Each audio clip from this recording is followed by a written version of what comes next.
You made it. It's a Friday morning. You're hanging out in the break room. Rochester's Classic Rock 96.5 WCMF. How's it going, buddy? Pretty good, buddy. What's going on, female buddy? Doing good, buddy. 39 degrees right now, but it will get up into the low 50s today. Nice. Cloudy, but it looks like it's going to stay dry. And if everybody could stop getting into car accidents around Lexington Avenue when I have to go pick up my kids from school, that would be great. Okay. That would be great.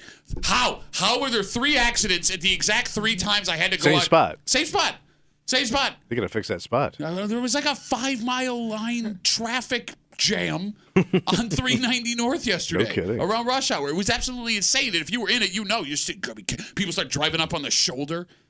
When has that ever been a thing that's okay? That's always been a thing, though. No, but it's not okay, but the shoulder has always been a thing. No, but like the funniest thing is like, people will drive up on the shoulder and then they want to merge back in and they'll give you that face like, whoa, why would you let me in? Shut up, dick! All right, I'm a little fired up. I'm sorry. All right. I'm going to take a deep breath here. Go ahead. Relax, man. All right, from a programming standpoint. What happened? The Buffalo Bills play Monday night. Monday night. In prime time against the Denver Broncos, live right here on 96.5 WCMF, which means our Football Friday coverage will be pushed to a special Football Monday. Okay. Tommy's picks, all the boys coming in to recap. That'll be Monday, so check that out. By the way, if you want to watch the game, watch out. you go hang out with one really cool cat. That's right, buddy. Who is the size of an actual physical cat. Tommy Muley will be hanging out at the Bill Gray's Tap Room in... Chai while you lie. Why is that a... It works. Does Works it? for me, yeah. Does it work? It's my Tommyism. Go hang out at the Bill Gray's Tap Room in Chi-Lai with Tommy Muley. By the way, nice little West Side trip for you. I've been out there already. Yeah, I know. Yeah, I did the morning set out there when you were prissing around Britain. Prissing around Britain. So I love that place. All you West Siders that, for years. They all came out and said hello. Heard all the things Tommy has said about you and your families and your wives and your daughters. You go hang out with Tommy on Sunday, or Monday night for this Bills game at the Bill Gray's Tap Room in Chi-Lai on CMF. We need to have a discussion about time and place. Oh, yeah. I'm driving into work this morning. It's around 3 a.m. I'm driving up Mount Hope, right in front of the cemetery. And there is a man jogging. Okay. Which is not the strangest thing. People jog. Yeah. But as I'm driving by him, I realize he's jogging in jeans. Oh. Sure he was jogging? Okay, jogging? Jean jogging, one of my... Or was he running from something? So that's what I'm... 3 o'clock in the morning. That man committed a crime, right? Yes. Okay. Yeah. He ain't jogging. So he's in a hoodie, jeans. Oh, bro, that guy just robbed somebody. Okay, but he didn't have any... I was going to say, was he carrying anything? No, a bloody knife. Nothing in his hand. Nothing in his hand. Yeah, he just pulled a move. Okay, here's the thing. Yeah. When you see the way that people are running, you can kind of judge what they're doing. Yeah. And this man did not have a frantic jog. It was just a jog. Okay. He's just trotting along. Yeah. Is he somebody that walks to work and maybe realized they were late? Okay, but he was... At 3 o'clock in the morning? I don't know. Well, no, she might be right. I mean, I don't or know. get into a bus stop? No, it's still too early for Is that. the bus running at 3 in the morning? No. Because, look, I'm with you. Based on time, place, and outfit, that seems like a crime was committed. But he was just jogging. Okay. Like it was a standard jog. What kind of shoe? I didn't get a look at the shoe. Maybe. Because the shoe's a tell. If you ain't running in like jogging shoes, you're in like work shoes or something or boots. You just killed somebody. There are some people that work out in boots. I know some former military guys. Yeah, they're called infantry. Yeah, no, but that's what I mean. They march. Look, there are people that have never been in the service that subscribe to that, the Navy Combat SEAL boot. workout. Yeah, but usually they're in full combat looking stuff, not jeans. How do we know he wasn't in combat jeans? Okay. The Canadian Army. Maybe he was just walking somewhere and was like, I'm cold, so I'm gonna give it a little. Okay. I'm gonna it's put not a little that cold. pep in my step here. It's kind of chilly. It's chilly, but it's not cold. Yeah, but you're not 35, walking 40. outside. It's funny how the difference between exercise and an escape can exist just in what that person is wearing. Oh, sure. Right? Because if this man at 3 in the morning was jogging in sweats, he's obviously a jogger. Right. Jeans, you're thinking obviously criminal. That was my first thought, too. Yeah. But what about the stuff in the middle? What's left? Let's say this man this morning at 3 a.m. was jogging in cargo shorts. Cargo short. Is that man working out, or is he running from the cops? Or he's got bad taste. I don't know. But they're not running short. They're not running shorts. They're walking short. Well, they're cargo short. All right. And there are people... Well, you could do crime in cargo shorts. Matter of fact, If I was going to do a crime, plenty of pockets to keep all my crime stuff. Yeah, but crime stuff. Yeah, Yeah. but here's the problem: you fill those pockets up, it's going to weigh you down more with your legs. You know, it's not a place you're used to carrying weight. Tom. By the way, how old was the dude? I would guess probably late 20s, early 30s. Oh, that's a criminal. Oh, for God's That sake. is such a criminal. All right, put a pin in that. I want to come back around. It's funny how it's sad how much our brains work the exact same way. Kimmy, Yeah. you see guys, men and women, working out on trails in cargo shorts all the time. That's like the standard hiking gear thrown on a pair of cargo shorts. they're clearly. I don't see a lot of jogging involved. Okay, but maybe he's coming off one of the trails around the Genesee Valley Riverway while he was doing a in little the workout. middle of the Yeah. night. I don't Seems know. dangerous. I don't know. Those people always end up in the river. What about a person jogging in a winter coat? Again, I've seen this. like a winter coat style. Winter coat, but they're jogging. Is yeah, that they pulled a move. Oh. That could also be a pervert, which is also a crime. a winter pervert? Bro, there's winter pervs. Kimmy, thoughts You don't on put your perv away just because the seasons change. thoughts on jogging in a It's winter not coat? common, but I have seen joggers in winter coats before in the pleasure. middle of winter. I mean, they have. I mean, but it's clear that they're jogging. They usually have like the sneakers That's on. kind of and weird, stuff. though. To the people that jog in winter coats, that's not your everyday winter coat, right? It's gonna get all sweaty and nasty. That's what I'm saying. Like, that coat has to smell terrible. Horrible. You can't wash a winter coat on a regular You would have to go basis. take it to the dry cleaner. I also never got people that they'll run in the middle of winter. They have like their normal running shoes on, but they're running in like slush and stuff. I'm like, how are your feet not soaking wet right now? Mm-hmm. Like, how bad do your shoes smell? They make special socks, but yes, the shoes But smell still, bad. I mean, your shoes Get on are a getting treadmill. soaking wet, Yeah. It's not the same run. and you're though. splashing around. It just looks Yeah. terrible. I hate treadmill running. Everybody does, but sometimes you gotta. No, I'd rather run in 20-degree weather than run on a Ugh, treadmill. no. And they got different. You don't have to do treadmill. There's all kind of cardio machines you can They do. don't really work there. You can row. Rowing's good. I hate rowing. It hurts. It sucks. It's so hard. Rowing's great for I know. you. No, I know it's good for you. I don't want to do it. It Look, sucks. you never see a fat rower because they're at the bottom of the canal. He somehow drowned in the gym. Tell how out of shape he was. 252 WCMF 252-9263. Jogging to work. Driving to work this morning, 3 a.m. Mount Hope, right outside the cemetery. There's a man jogging, which is strange, but there are joggers, which is also weird to me. There are a decent amount of joggers at 3, 4 in the morning around the Mount Hope Cornhill area. Usually they run in groups and they have those stupid coal miner lights on their forehead. I know you have a headlamp. I do not have there is It no would way. not shock me with the way you. I mean, you used to be a runner, jogger, whatever you want to call The only it. time I use it now is when I'm with your mom. You pointed at Kimmy when you Yeah, said you that. did. You looked at me, which was very With awkward. Kimmy's mom? You use it on Kimmy's mom? No, I'm talking to your mom. If we There's go only back, 2 moms that get abused in this room. if we go back to the video, if I'm going to throw a red review I flag, was just like this. I'm going to put my head under the hood. You clearly pointed at Kimmy when you said I used the headlamp on your mom. Not Kimmy's mom. I'm scared of and I'm scared of Kimmy's dad, so I won't make any Kimmy mom jokes, but I just But she also has a nice mother. bitch. My mom's not nice. Oh, she's nice. You've met his mom more than you've seen my mom. It's true. I would be willing to put $1,000 What? on the fact that in your house No. you have a headlamp, because every man over 50 has a headlamp I that they gotta bought look. going. You know what? I I think don't. I can. I'm pretty sure I It's can one of use those this. things that you think, I'm not going to wear that. It's dorky. But then you realize how many uses you have for it. And before you know it, you're headlamp grandpa. There are multiple men. There are multiple men in my neighborhood who walk their dogs with the headlamps on. Or looks- some kind of reflector light. Oh, the reflector lights. Yeah. I don't even notice that anymore. But no, like the actual headlamp, because like it's funny, like you can see where they turn their heads because you see like the slight distance of where the light is going. Yes. Come on, what are we doing here? What are we doing here? We don't want to man? get run over. Okay. Oh, you already defended. You got one. I knew you had one. You know, going back to the whole running, time, place, outfit. Yeah.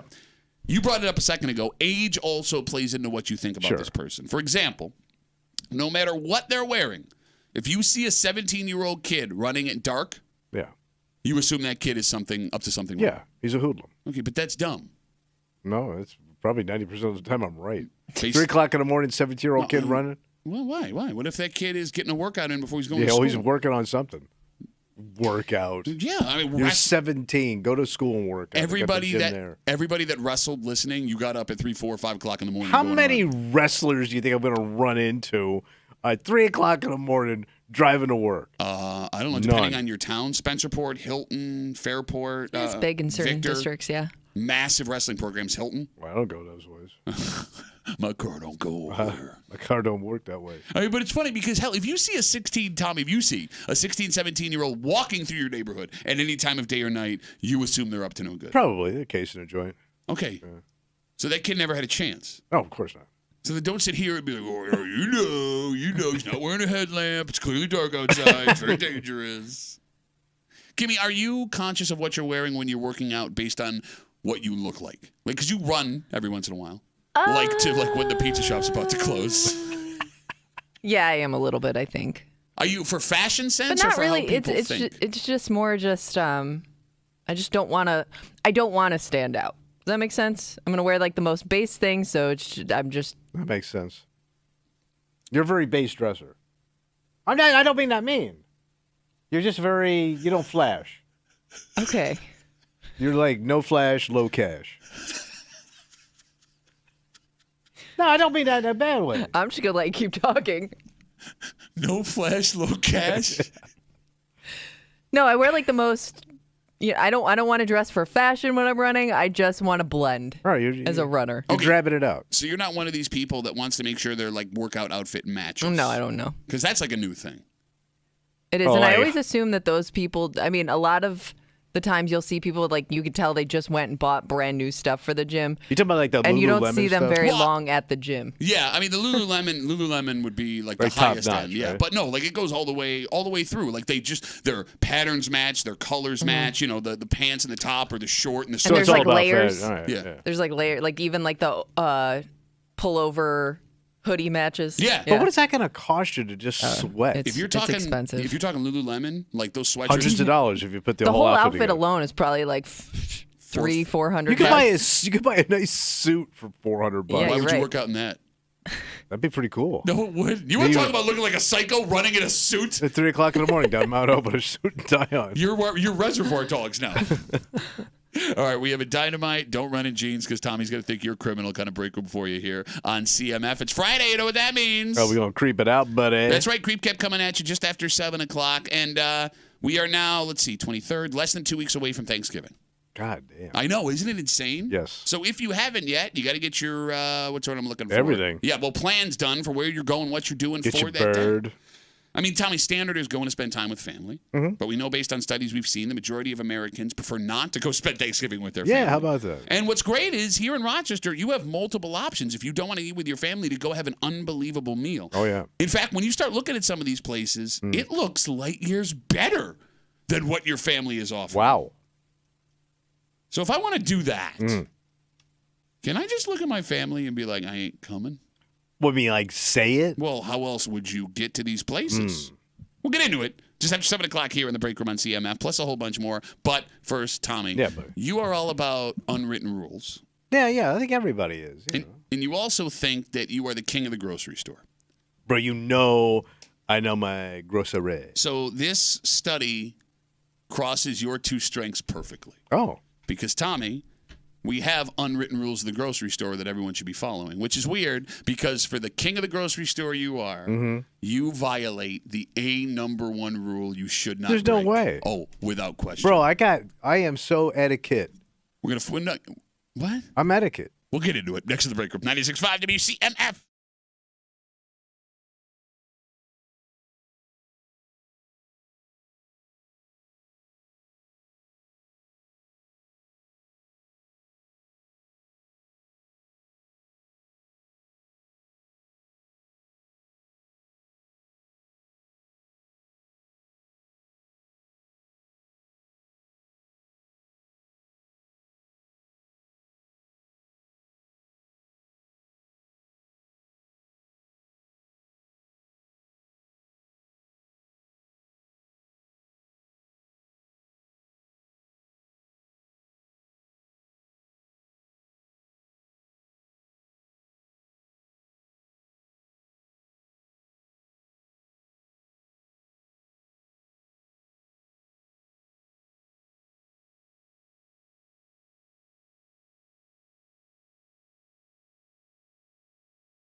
There is a man in this room who believes there is no one better than he when it comes to how you're supposed to act at a grocery store. I'm top notch. I mean, you have grocery store experience working at Winn-Dixie back in the day. 15 years. You may be Wegmans' biggest fan. Oh, yeah. You're a daily Wegmans consumer. Every day. Which is strange because you break the very first most important rule when it comes to how you're supposed to act at a grocery store. Etiquette. Yes. And how could I break any rule?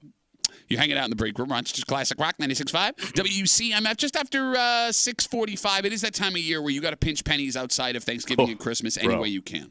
I'm tapped out. And if you got kids, you got to entertain them because there's a lot of breaks coming up. Thanksgiving's coming. You got the winter break coming. Can't they entertain themselves with everything they got now? Jesus Christ. All of those things cost money.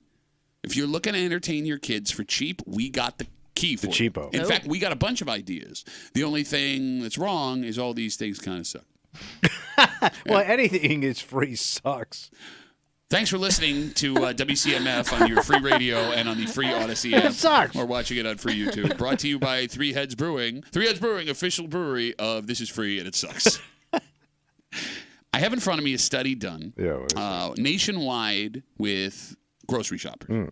And they asked them what grocery store etiquette should look like. Now, all of these are unwritten rules that we've all decided as a society without discussing this is what you should and shouldn't do. Okay. And Tommy, you would assume because you are the ultimate grocery store shopper that you're impeccable, a number one, would never Top break shop any guy. of this. Okay. Which is weird because you are in violation of the number one rule of etiquette at the grocery store. What? A number one rule everybody agrees on. Do not use the express lane if you have more than the items listed on the sign. I mean, I do, close.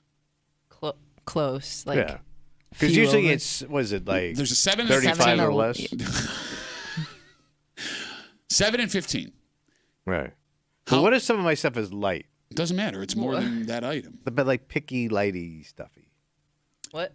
Picky, lighty stuff. What does that mean? Not a lot. No, I get that, but it is a lot because it's more than what the item is. I've never been waved off. Okay, yeah, because Wegmans won't wave you off, and that's what people figured out a little while ago. They'll just look at you, roll their eyes, know you're a dick, and start checking you out. I'm a good belt loader. What? No, don't give me that look, Missy. I load the belt correctly. Heavy to light? No. No, eggs on the bottom. Like everybody does? Like, why does that make you special? No, I do a really good job. Everybody does exactly what you're describing. Yeah, I've seen a lot you of put what you want on top belting. at the end. I watch people. Okay. You're judging the way other people load Definitely, up. you don't? No, I've never noticed. No. You're changing the subject. See, he's already doing voices. You're changing the subject because you know you're a massive dick because you have broken etiquette rule number 1. I get, Kimmy, irrationally angry at the person in front of me that has more than the limit in that line. Oh, go ahead. No. He can't defend himself. There's also a new thing happening, and I know that I don't think that there's any rules for it. What's that? The person that will bring a fully loaded shopping cart into the self-checkout Which lane. also has a limit. Yeah, Does it? There's a Okay. sign limit. Because I always thought that it did, but then like sometimes I'm standing there, I'm like, you got to be freaking kidding me right now. No, I'm with you. There is a definite, even if there's not a sign, like if you have more than 15 things, don't use the self-checkout. Don't be a dick. Okay. The ones I can just, they have that gun where you can just scan stuff that's not in the bag. Yeah. Those don't count. No, they do count because that's an Don't item. count. Oh, so you don't pay for them? No, I pay for them. Okay, so but that's it's an like it's like a boop, boop, boop, boop, boop. That's an item. Those don't By count. the way, I know you don't boop, boop, boop. One, because it's technology. What the? Why is it? Oh, I did scan too many times. And I need help. And I've watched you bend down. You don't quickly bend down to get that dog food. I've already done a mom joke this morning. So with you breaking etiquette rule number 1. Well, that's it. That's the only one. Well, let's see. As we go down this list here, and again, this is what was agreed upon, unwritten rules of etiquette with grocery shoppers across the country. Number 2, the rudest thing you can do at the grocery store, ignoring aisle traffic rules. Oh, you go with the flow. Yeah, okay. Well, no. Yeah. So they say don't block people is the number 1 thing. Yeah. Right? Number 2, don't stop. Well, what do you mean don't stop? Like in the middle of the aisle, just stop. Like there's flow is happening, and you just go, boo, I'm done. Pull your cart don't pull your cart over. Pull your cart over to the side and make sure people agree.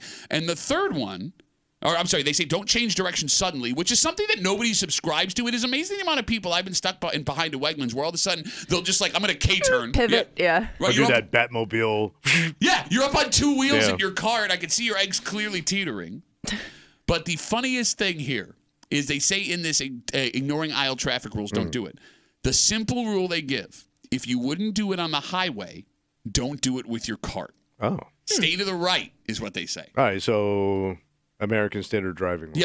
Yes. But it is amazing, too, the amount of people that won't stay to the right. Like, I've had times where I've seen two people in carts side by side coming right at me down an aisle. Where the hell am I supposed to go? Where am I going? You got to stop. What makes you better than me where you're just going to use the left hand? What are we, in a one-way in England? Like, get the F out of my face. What about kids hanging on carts? What's wrong with that? That's dangerous as hell. Oh, my Yeah, I did. God. I spilled a cart with my baby brother inside as a kid. Man, sometimes I see these people, like they have Manager those ones. came running out, and of course we were with my dad, not my mom. Of course. Yeah. But like It's probably for the best. No, but like they have those cars clearly for your kids. Mm-hmm. You don't need to have them hanging on the side like it's a train pulling into Mumbai. How does the kid hanging on the cart affect you? He's going to hurt himself. How does it affect you? And he's going to fall off and he's going to hit me. And then we got a problem. So that's And happening. then he knocks my reading glasses out of my hands and I can't tell what the carbohydrates are in this can of vegetables. Do you really carry reading glasses when looking at items at Oh, I had to take my reading glasses because I got to see the dates, everything. Like when I go to the produce and the meat, I want to see how long the date is. If I'm buying a bag of salad, I don't want it to go out a day today. You're going to eat the bag today. Not the whole bag. You don't I eat a whole dig. bag of salad? I'm a digger. I don't eat a whole bag of salad. What am I, a manatee? Eat a whole bag of salad. No, I make a salad. I don't throw the whole damn bag in there. The bags are huge. Phone number is 252-WCMF, 252-9263. Can I ask you a question? With this whole kids hanging off the cart thing? Yeah. You've been shopping at Wegmans for, what, like 35 years now? Since I moved here. Okay, so how many kids have fallen on you at Wegmans? Total? Yeah. I think about 75 children. So none kids. It's never happened. But I've seen some accidents. No, but now Chipped your teeth. argument was your kid's going to fall on me, yet in 3 decades, a kid has never fallen on you. You can't tell me that doesn't make you nervous. How about making me nervous versus... Like when I see a kid standing in a cart, that really, I can't look. He's going to fall. Oh, my God, you have so much empathy for other people. I do. I don't want to see the kid to get hurt because you got a slack-ass parent. 252-WCMF, 252-9263. As we continue to go down this list. Now, these were unspoken rules agreed upon by every shopper in America. Etiquette at the grocery store. 3, do not touch or open things without buying them. Yeah, Oh. I don't finger blast stuff. I don't know why that gives me anxiety when I watch people do that. So are you talking? You guys are both talking produce, I'm thinking? Oh no, I've seen a mom just open a bag of chips and give it to her kids. I mean, if you're going to pay for the chips. I know they pay No, for but it, if you're but I like- just never I don't know. It just I'm like, aren't you worried that they think you're stealing that? Yeah. Excuse me? Yeah. But what grosses me out is when you go to the grapes and the little old ladies are just finger blasting. You do that. everything. No, I don't. I thought you said that's what you do to the They produce. pick everything. I don't. I You don't- feel up the I don't avocados? believe you. You feel up the avocados? I feel the avocados. What about tomatoes? I feel the tomatoes. What's the difference? I don't finger blast them. You Like don't- they're like hands in. Okay. The avocado I get you going to pass on because you're not Well, it's eating got the a skin skin. of the avocado. Yeah. You're eating the skin of the tomato. Yeah, you're gonna wash it. Same thing. Yeah, same with the grapes. You're gonna No, wash your but they're grapes. like in the grapes, bro. What are they doing to the grapes? I at your have no idea. Wegmans? You see them nibbling on them with their mouth. Well, you gotta test to make touching. sure they're sweet. Ugh. They're grapes. What do you think they're gonna taste like? Sour balls? Finally, Right. the etiquette. Holding up the checkout line. Do not hold up the checkout line. And by this, they mean someone in line going, oh, my God, I got to go grab one more thing real quick. And you leave the cart there and run and grab that thing. That's not the worst person. Who's the worst person? Checkbook dick. And every once in a while, you get checkbook dick. And then what really will piss you off is they have to write it in the ledger in the book up top so that before they forget. Well, you got to balance your book. But here's one I don't think they mention in here, but I think it might be a Rochester Wegmans thing. Yeah. That people that run into each other that know each other will just stand in the middle of an aisle and just talk for 10 minutes. Yeah. And they don't move. They anchor in right at the worst spot of the aisle and they'll just talk. And my wife's one of those people. Yeah, so's my wife. Like my wife, after a while, I'll walk away. And she'll go, where'd you go? You've been here for 10 minutes, man. How long do you need to talk to this person? No, like, I Are you don't- going to see her next week? And I don't think people understand how much space they're taking up when they stop and talk. 2 carts, 2 women, and they're jackknifed across the goddamn lane. By the way, you say women. I've watched plenty of dudes Yeah. do Oh, yeah. this, too. Yeah. Dudes be completely unaware of surroundings. Like it's just the lack of self-awareness and empathy for your fellow man that really bothers me with all these things. Yeah. But you sit here and go, yeah. As you run 30 items through the 7-item or less line. But that's it. Like one thing That's I do the biggest. wrong. That was the number one thing that annoyed people the most, and you do it, Mister. I'm preaching at the grocery store. I knew it. Why is everybody so happy to see me when I go in there all the time? Because you keep giving them money. Oh. Yeah. Well, they're very friendly. I don't know if you guys have this at your Wegmans, but it's very prominent at the one I go to over on East Ave in the middle of the day. Well, you go to the hipster one. It's the one closest to her house. Yeah. Yeah, the hipster district. It's the 2-cart people, and I think a lot of them are working Instacart or something. Okay. But they will load. They'll be pushing 2 carts. It's impressive Wait, to watch, one person, 2 but carts. it takes up a hell of a lot of room when there's multiple people doing it. Yeah, I've never seen that before. That's gotta be. It's in the afternoons during the week. Instacart, or they're like work for one of those weird churches. Oh, You know what yeah. I'm talking Yeah, you about. do get those ones It could in a be while, that too. But you know the churchy types. No, you don't. Like Yeah. They the load up I on know. different stuff. I know churchies. You do churchies too. I'm telling bro. you, man, the new hipster And the- churchies. And then if Can't you tell. get stuck behind them in line, they have to pay for multiple orders. Yep, so yep. they have to separate everything, and it's a process. No, the worst, you bring that up. Like if someone's buying something, like Yeah. you'll see people that are buying something for like their office that day, and then they're buying lunch for themselves. So it's like I have to do 2 separate transactions. Oh. Oh my god, I'm just trying to get out of here. Why are we not doing this? Like I'm at the point now where I will leave items behind I need just so I can use the self checkout. Oh, Like legit. really? Like you'll just bail on Yeah, something? like I don't want to be the dick. I will not go over the limit. I have never done that in my life. I will never do that in my life. Not even like one No, item over. I won't do it. he's so paranoid. Hey, I'm telling you, He's man. such a cop's kid. As long as I think it. Here we go. You are, man. Here we go. No, it's about common Law and courtesy. order and decency in an Yes. American way. As long as I think it looks like 15, I'm fine. I'm with You're you, bro. bad too. Like I'm with you, if girl. 17 items, who's gonna count? Hey, let's say if it's light stuff. Like if it's lighty. You hear this? Look who's on your side. Tiny lighty's gotta go. No, like I will stop if I think I'm under. I'll stop and I'll count out every item. Yeah, No. I never count. If it Do you looks count? close. Like, let's say you have multiple items in one bag. Like, you got 3 tomatoes. Does that count? Oh as no, 3 3 or tomatoes one? if it's in one bag, that's A one bunch. thing. Because it's every time you scan, that's one item. Okay. Right. Boop. Every boop counts for one item. All right. No, but I've gone to a different line because I've had 16, not 15 items. I won't Oh do it. my I'm not going to be gosh. that guy. You can be that guy. No, I don't want to be They that want guy. your money, Yeah, and baby. they're going to get my money no matter what aisle I go through, whether it's the. And by the way, let's say there's nobody around. Okay. There's like, let's say, because I go early. Yeah. So. Oh, no, you don't. You go during rush lunchtime, 11 o'clock. Yeah. I go early, early. during the busiest time of the day. All right, so let's say Saturday morning, because I go in early sometimes Saturday morning. Uh-huh. You mean the second busiest shopping day? It's dark when I go in. Yeah. I go in dark. Dark. I got my miner's cap on. I'm walking around. So let's say I see the self-checkout. There's nobody around. Okay. And I've got 30 items. Yeah. Who am I hurting? Did There's they wa- nobody there. Did they wave you in there? Because if you get the There's wave nobody in, there. if you get the wave in when you have more than the items. No, I'm talking self-checkout. Okay, yeah, no, you're a dick. There's rules. There's nobody there. It's after hours. Yeah, but you're also- Matter of fact, it's before hours. You're also a guy who runs stop signs and red lights in the middle of the night, so I'm not going to listen to a damn thing you have to say. It's too much thinking. Counting. Yes. Okay. You know I suck at math. 252 WCMF. Let's take one call. We'll take All right. one call. Jimmy's got the last word. Hey, Jimmy, what's going on, buddy? Kimmy, can I get phones over here? I'm sorry, Jimmy. That was my fault. Jimmy, what's going on, bud? No, Go ahead. not much. What drives me crazy is when you get some people that stand in the middle of the aisle and they're looking at each ingredient and all I want to do is get the item that I need to get and get out of there. Yeah, it is one of those awkward social interactions because I don't think it's rude to be like, excuse me, I'm trying to get Or here. reach around. Yeah, but you don't want to reach around a stranger.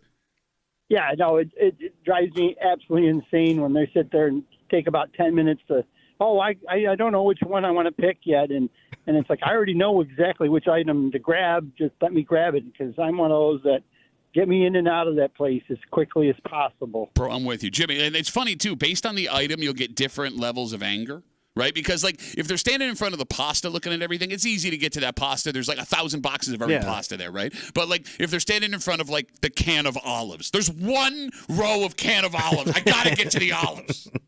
Exactly. Jimmy, thanks for the call, buddy. Have a good rest of the You're day. welcome. Thanks. All right, everybody on hold, we got to move on. I appreciate the calls. Look, everything costs money. Oh, yeah. And if you got kids, everything your kids wants to do costs extra money. It's going up. Luckily, at least according to DNC, there's plenty of free stuff to do with your kids. Oh, boy. And Whittling. You're not that far off. And I guess the key to being a parent on a budget It's got to suck. is to convince your kids that this stuff will be a really good time. All right. And we'll get into it, tell you what it is next to the break room. 96.5 WCMF.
Raising kids costs a fortune. Doing things fun with them will bankrupt you. So what the tips the DNC is giving here to parents, it's great. It's awesome. Very welcome. However, there's a theme to these activities. Because it seems if you want to save money doing stuff with your kids, you're going to have to sell them on what you're willing to do. All right. You're hanging out in the break room, Rochester's Classic Rock 96.5, WCMF. Don't miss Spring State of the E Street Band. They're coming to the JMA Wireless Dome, the rescheduled show, Thursday, April 18th. Tickets go on sale today, 10 a.m. at Ticketmaster.com, just after 7 o'clock. It's Friday. You know what that means? Oh, we going to creep it out, buddy. That's right. And nobody wants to spend time with family at Thanksgiving, at least according to the studies that we've seen the last couple of years. Right. What makes it even more cruel is there are some places in Rochester that are doing some dynamite Thanksgiving buffets. No kidding. And, like, if you want to go to one of those things. Step up. Well, but how do you not go to your families? Oh. You can't just look them in the face and be like, I ain't coming. No, you got to sugarcoat it. All right, we'll get into it just after 7 o'clock here in the break room on CMF. So there's a story that we found in the DNC. The headline is 5 family-friendly outings that won't break the bank. Oh, fantastic. So like, the kids are off today for Veterans Day. Big thank you to all the veterans listening this morning. You got Thanksgiving break coming up. You got winter break coming up. So you're going to have a lot of time with your kids. Yeah. If you are raising kids, you know that a single day of fun can torch your budget for the month. Yeah. So this is great information. So these are freebies? Free stuff. You ready? All right. All right. Suggestion number 1. Yeah. The ferry trails. The who what? So there's one in Mendon Ponds Park. There's one at Springdale Farm in Ogden. What's a ferry trail? So it's a trail you walk through, and the trees have little doors and scenes that make it look like fairies live there. Not like you, but like fairies from like Peter Pan. You know what I'm saying?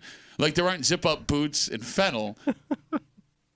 It's like tiny people. So but you'd have to be like a little kid to appreciate this, and you'd have to be a little girl. My daughters love this growing up. Yeah. Yeah. All right. My wife would take them to, I love how you're going to pounce on it. And my daughter's like, you know what? That sounds like a good idea, some bitch. But a little boy's not going to want to go ferry I trailing. don't know. How do you know? All right. Well, what are you trying to It's all say? part Boys of, like, can't that- like fairy trails? Yes, they can. Well, it's all part of that like fantasy world as a kid, right? All right. Having so an imagination. How long are these ferry trails? That's a good question. I've never actually been to one. 7 miles. My wife would take the kids. All right. So there's Wild Wings in Mendon Ponds Park. You've heard of this before. What's that? It's a nature center, home to more than 30 injured birds that would not survive in the wild if they were released. I got to go see busted up birds. You don't know they're busted up. It's like owls and stuff. Look at the mob worked over. Pay me my money. No, pay me my money. Wait, so they're busted birds. They give the suggestion. That might be kind of sad if you see one like that's really struggling. They wouldn't put that out in public, man. Like it's How do you missing know? a wing. You think it's like dragging one wing behind it with like a metal cup for well, a if quarter? they're injured birds, what else would they be? All right, sorry. So fairies, hurt bird. What else? The fish hatchery at Powder Mills Park. So what do you see there, though? Fish. But it's in a pond. You're not fishing. Well, no, it's in the hatchery, actually. No, you're not Well, they do have fish. So what in am I looking I at? have no Fish. idea. I've never The been fish to one. hatchery, you usually go fishing for the fish. I don't think you Do can you? fish I at thought the it was like hatchery. a- Can you fish at the hatchery? So Ken? you're watching them hatch? You're just seeing a A Look, man, pond. body of water full of fish. I don't know. Man. I don't. I mean, can you go in and see them like in tanks, like humping and birthing? Why would you want to take your kids to that? Fish porn? It's not fish born. It's a circle of No, fish don't. fish. That's not how. Fish lay eggs. Yeah. Yeah, but they don't have But they don't have sex. sex. Yes, they do. No, Don't they don't. No, I think they like, I don't know. Don't they fertilize the eggs outside of the body? Yeah. No, they don't, Yes, man. they do. Wait, have you ever seen a fish have sex? How do they don't even have legs? They have to vaginas. They don't have legs to spread. How would you have sex? No, they spread She their got fins. fin. She knows how to use it. They usually go up behind and hold their gills. So maybe you're noticing a theme outside of the stupid stuff that Tommy's Yeah. saying as we give you. Boring ass crap. It's all outside stuff. It's outside and it sucks. And it's all nature involved. Yeah. So they wrap up the list with like going to local petting zoos. They talk about the Lamberton Conservatory at Highland Park. And don't get me wrong, if you're into this outdoor stuff, all of these things I'm sure sound great to do. But when you compare it to what your kids will be asking you to do on days like today, over the break on Thanksgiving, over Christmas break, They want to do cool stuff. and these could be a tough sell. Yeah. These are all things you can do with your kids before they realize there is really cool stuff to do on Jefferson Road and Ridge Road in Henrietta, England. And when they find out about trampoline parks and mini golf and go-karts and David Buster's, it's over. Right. None of Yeah. this stuff is going to So happen. you got to knock it out of the park day one. right? As far as what?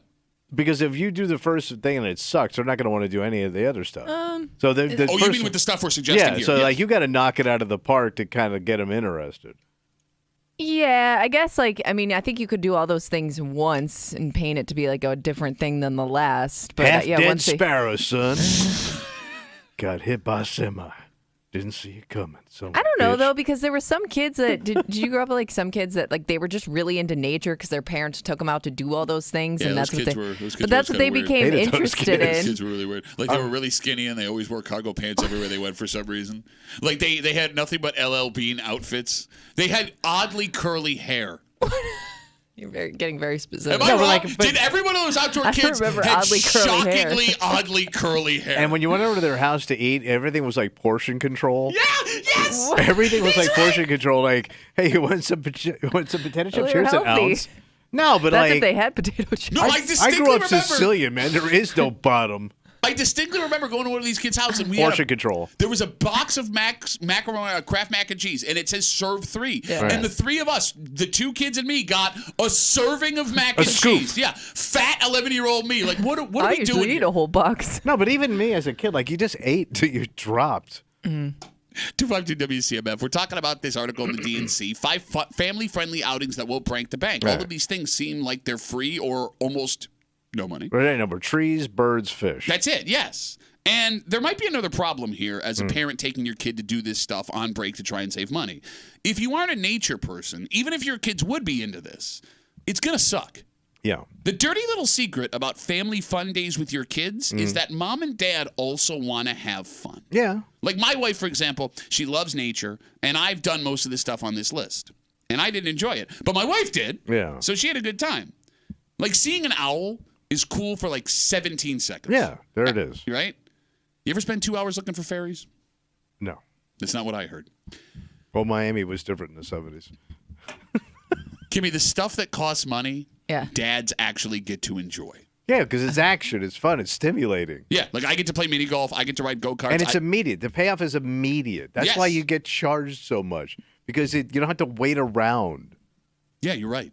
Like if you go to these places, you go because you want your kids to have a good time, is what you say. But if dads are being honest, you also are using your kids as a disguise to Yeah. get into the trampoline park, Dave and Buster's, the mini golf place, go-kart place. Think how long you got to stare at Fish Pit before some action pops. Fish pit.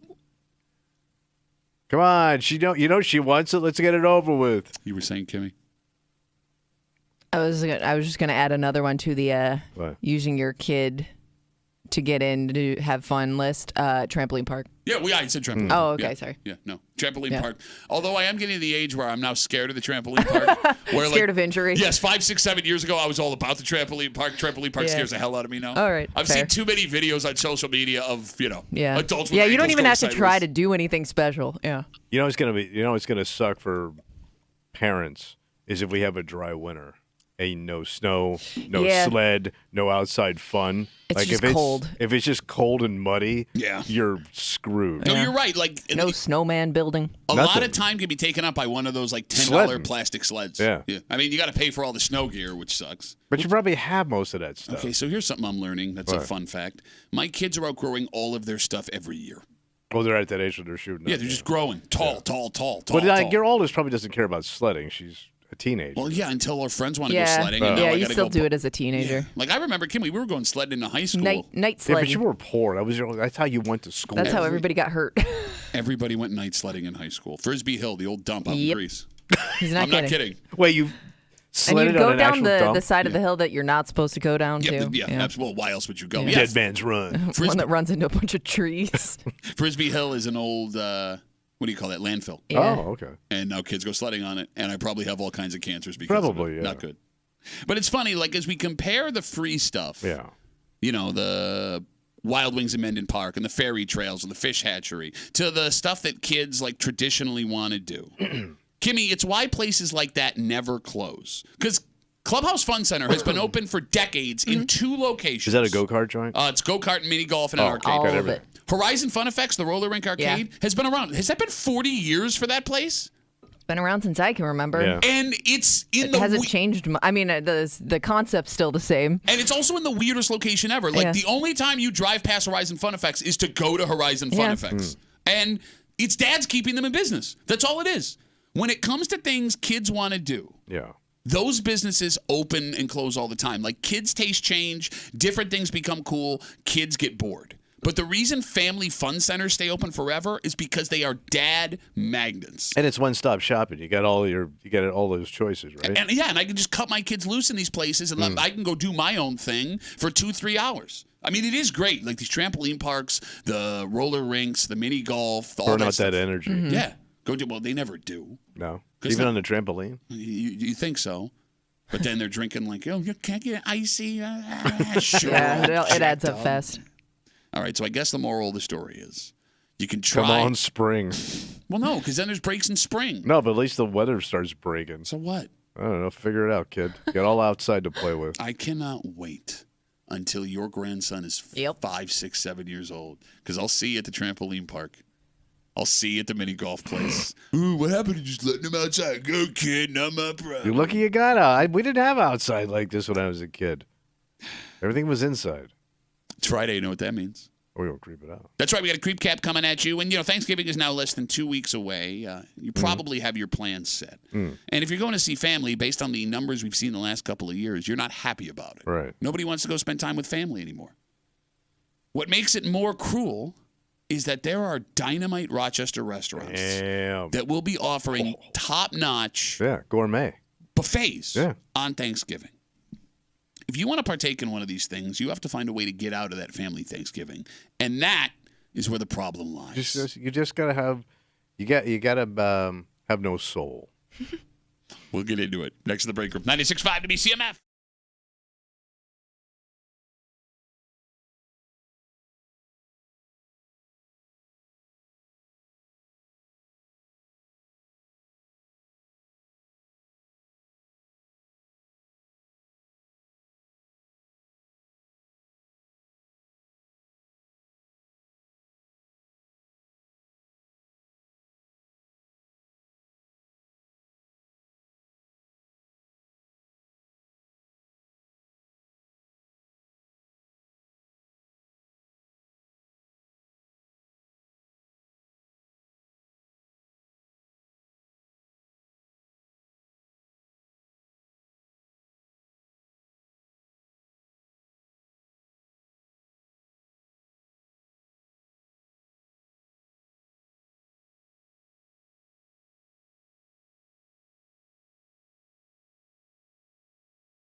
There are those listening looking forward to all things surrounding Thanksgiving. Oh, yeah. The food, the family, the football, and the relaxation of a few days off of work.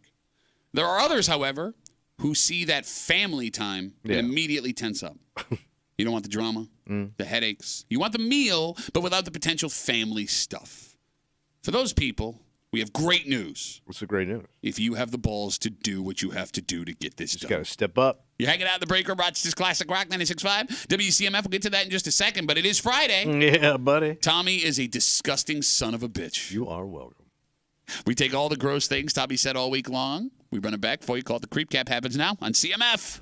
Yeah. Oh, man. All right. God. All right. How hard? Okay. All right. I love it. Yeah. Good gravy covers all bird sins. Oh, you like good gravy? I love good gravy. Oh, my God. Why didn't you tell me? Oh, what? Why? I got a little gravy biz. Get the hell out of here. Yeah. Where can I find it? I got a little kiosk in the men's room. Wait, what? And by the way, local. No kidding. Local gravy. What's your new local gravy business from the men's room called? Uncle Tommy's Farm to Your Face Gravy Sauce. That place got shut down, I think. Health violations all over the place. Mostly in his beard. The keg tree is coming back to the Jenny Brew House. Oh, my God. December 1st. A pile of cans. Usually we call that your mom. I think all their pubes would have fallen out at that point. Granny's ain't got no pubes, which is my favorite Ribs Arkansas song. Granny, it's the way all them pubes. That's why that turkey tastes so good. I can't talk right now. I'm drinking your cheap booze. You got chin's mouth. Yeah, I got that from your mom. It's up to like 3.5 now as he sits on the stove for no reason. Got a hot ass. We got to get out of the way. I don't think that's what you meant to say. No, you heard it got here. a hot ass. Ken Dorsey, Bill's His offensive ass coordinator. is hot. Come on, even What if I fire it up and there's a pube in there, man? And now I'm smoking some dude's pube. Tommy, how much stuff do you eat that's got pubes in it to begin with, right? Well, let's don't bring Pat's mom into this. What the hell did I do? I'm defending you. Rick, hold That's on. a full bail right there, brother. I don't care about your balls, so F you. Wait, you telling me you want to ride my balls? No, I want to stomp. You said I'd rather ride your balls. Not ride your balls. You literally said I'd rather ride your balls. You did say that. Because it's weird, because I just opened up this new business. What's it called? What do you mean, what's it called? You don't want to know where it is? Where is it? Where is It's it? a kiosk down there in the men's room. It's called. What's it called? It's called Uncle Pat's Hop on Board Ride My Balls Sauce. It's so good to be a creep. There it is, Creep Cap on CMF. A lot of entrepreneurship this week. Yes. A lot of pube talk. Yeah. By the way, all of those pube discussions, separate breaks. Yeah, Wow. you're right. Separate breaks. Separate things that pubes have been inserted into. Well, we're into pubism. Story of the DNC this week. What is it? Headline says, quote, these Rochester area restaurants will be open for Thanksgiving. And, when you see stuff like this, you always assume it's folks from out of town. Lonely Hearts Club. Yeah, you got it. But they break them down by type. And, Tommy, there are some amazing-looking options. I bet. Munro's in Pittsford. I love that joint. Yep, they're doing a buffet with carving station. Red Fideli's on the west side. Damn. Doing he this- does it right. Of course he does, man. It's Red's. And even Red doesn't want to be with his family. They're doing the same thing with the carving station, the buffet. If you're looking for the fanciest of fancy, We step up. the Lake House in Canandaigua. Oh, your joint. They have an all-you-can-eat traditional buffet. Yeah. With a raw bar. Wait. Oh. They got a raw bar, bro. Damn. Yeah, so your mom will be there. It's all big-time stuff. That's high end. But to get to these places, the average Rochesterian will have to bail on dinner with their family. Mm-hmm. You will have to look your ma or dad or grandma, aunt, uncle, whoever, in the face and tell them, We're just not doing it this year. we ain't coming. Do either of you have it in you to do that? Oh, yeah. Oh, my balls, man. I have it in me. Especially with my old family. Absolutely. So you could look your You didn't parents. feel any obligation to your family. Even as much as you didn't want to go, like you could hurt your mom's feelings. Yeah, I think I could. Wow. Because I guess that's not after a while, surprising. it's just like it wasn't fun. Like that's the one thing about my family is they even my brothers now, because I just spent some time with my brother. He talks about the past, and it's such BS. It was miserable. But yet you still go visit your brother. But yeah. And you go way out of your way to visit your brother. So how can you justify if your brother I lived don't around the know. corner? How could you justify? I'd not have to go coming? see my brother. Well, I guess the argument is that if they live around the corner, this isn't a once-a-year Okay. thing. I can Right. see All it right. more often. Fair. But like I couldn't bail. Like if my wife he goes, we're going to so-and-so's. Yeah. I can't get out of that. So you can't look at your wife and say, I don't want to go. You can tell them we're not coming. No, can't do You can't even dangle like raw bar and all-you-can-eat buffet? No, not going to work. Because she'll say we could do that any other time. So I'm locked in. So, Kimmy, do you have it in you to look your family in the face and say we ain't coming? Nah, I don't think so. No? But she No. also gets 4 freaking meals out of it one day. Well, I mean, no, she starts we at time 9. it out so She goes there's one. 9 to 9 with food. No, everybody. It's disappointing because everybody eats at the same time, so you only get to pick one. Oh, my Only God, get how one horrible. Thanksgiving. Only one turkey. The phone number is 252-WCMF, 252-9263. How many people look at Thanksgiving as family time, a welcome reunion, versus an obligation that gives them anxiety? Because the more family members, Tommy, you put in a room, the more chance there is that something can go wrong. And it always does. And it feels like now more than ever, at least the last couple of A years. lot of things to talk about. Look, someone says something stupid. There's political, social arguments that break out. Someone gets drunk, embarrasses themselves, and that's with families that get along. Yes. Right. That's with families that don't have major, deep-seated drama. Yet, even people who are dreading that time with their parents and their aunts and their uncles and cousins will swallow the stress and go spend time. And it's hard when you look at it from an outsider's point of view to understand why. I wholeheartedly agree. But why do we do it? Because apparently every day we just want to be bossed around. Is that Even it? on our day off, we want to be told what to do, where to sit. Because even when you go to Thanksgiving, you're going to sit here. Yeah. Well, we know you're anti-uncomfortable chair. Yes. Outside chair, inside. Is Outside chair. You got to eat this, and then we're going to do that. It's like you're in the military. Okay. It is. 252-WCMF. I see you guys. I'm calling it. Give me a take care of it. It's like, don't worry about it. Good. Well, I was going to say, I mean, you're right, and it is an obligation, but there are people who really enjoy it. I don't believe that. No, You don't think they because just don't have any. They don't have any direction in their life, so they just want to boss your ass around with gravy. Okay, now you sound crazy. Boss you around with gravy? You know I'm right. You know there's a gravy boss. So look, Kimmy, there may be 3 ways this works out, right? Do we do this because we always have, right? Like we just Tradition. know, right? Okay, there's that. Do deep down we want to spend time with these people despite the anxiety and the conflict that can show up? I think it's to check off an obligation. So it's guilt then. Because I think it's guilt. I think it's like you dread going, but sometimes once you get there, you're like, oh, I don't know why I built it up so much until I got there, and now I don't know why I was so anxious about it. All right, I mean that's a good point. And then you get there and you feel like, okay, good, I saw everybody, and now I'm good for a while. So now my mother and father were notorious for this, and some families have this, right? Because my parents always insisted in hosting. Okay. All right. And then they would bitch about it the entire time while you're there. The work, the expense, the cleanup. Everybody goes home and just lets me and Edie do it all. Like then don't do it. Like, and then my father would tell you what this would cost if you had it at a restaurant, and they throw it at you. So then why did you go? Yeah. Obligation. No, but they're stupid for doing that. You're stupid for really. I'm a Catholic. You're going to burn in hell if you don't hang out with your parents. I don't think Thanksgiving's in the That's not a Bible. rule. Yeah, it is. No, I don't think so. The Pilgrims ain't in the Bible. I don't know. I haven't read the Mormon Bible. It might be in there. Same place, same time ish. All right.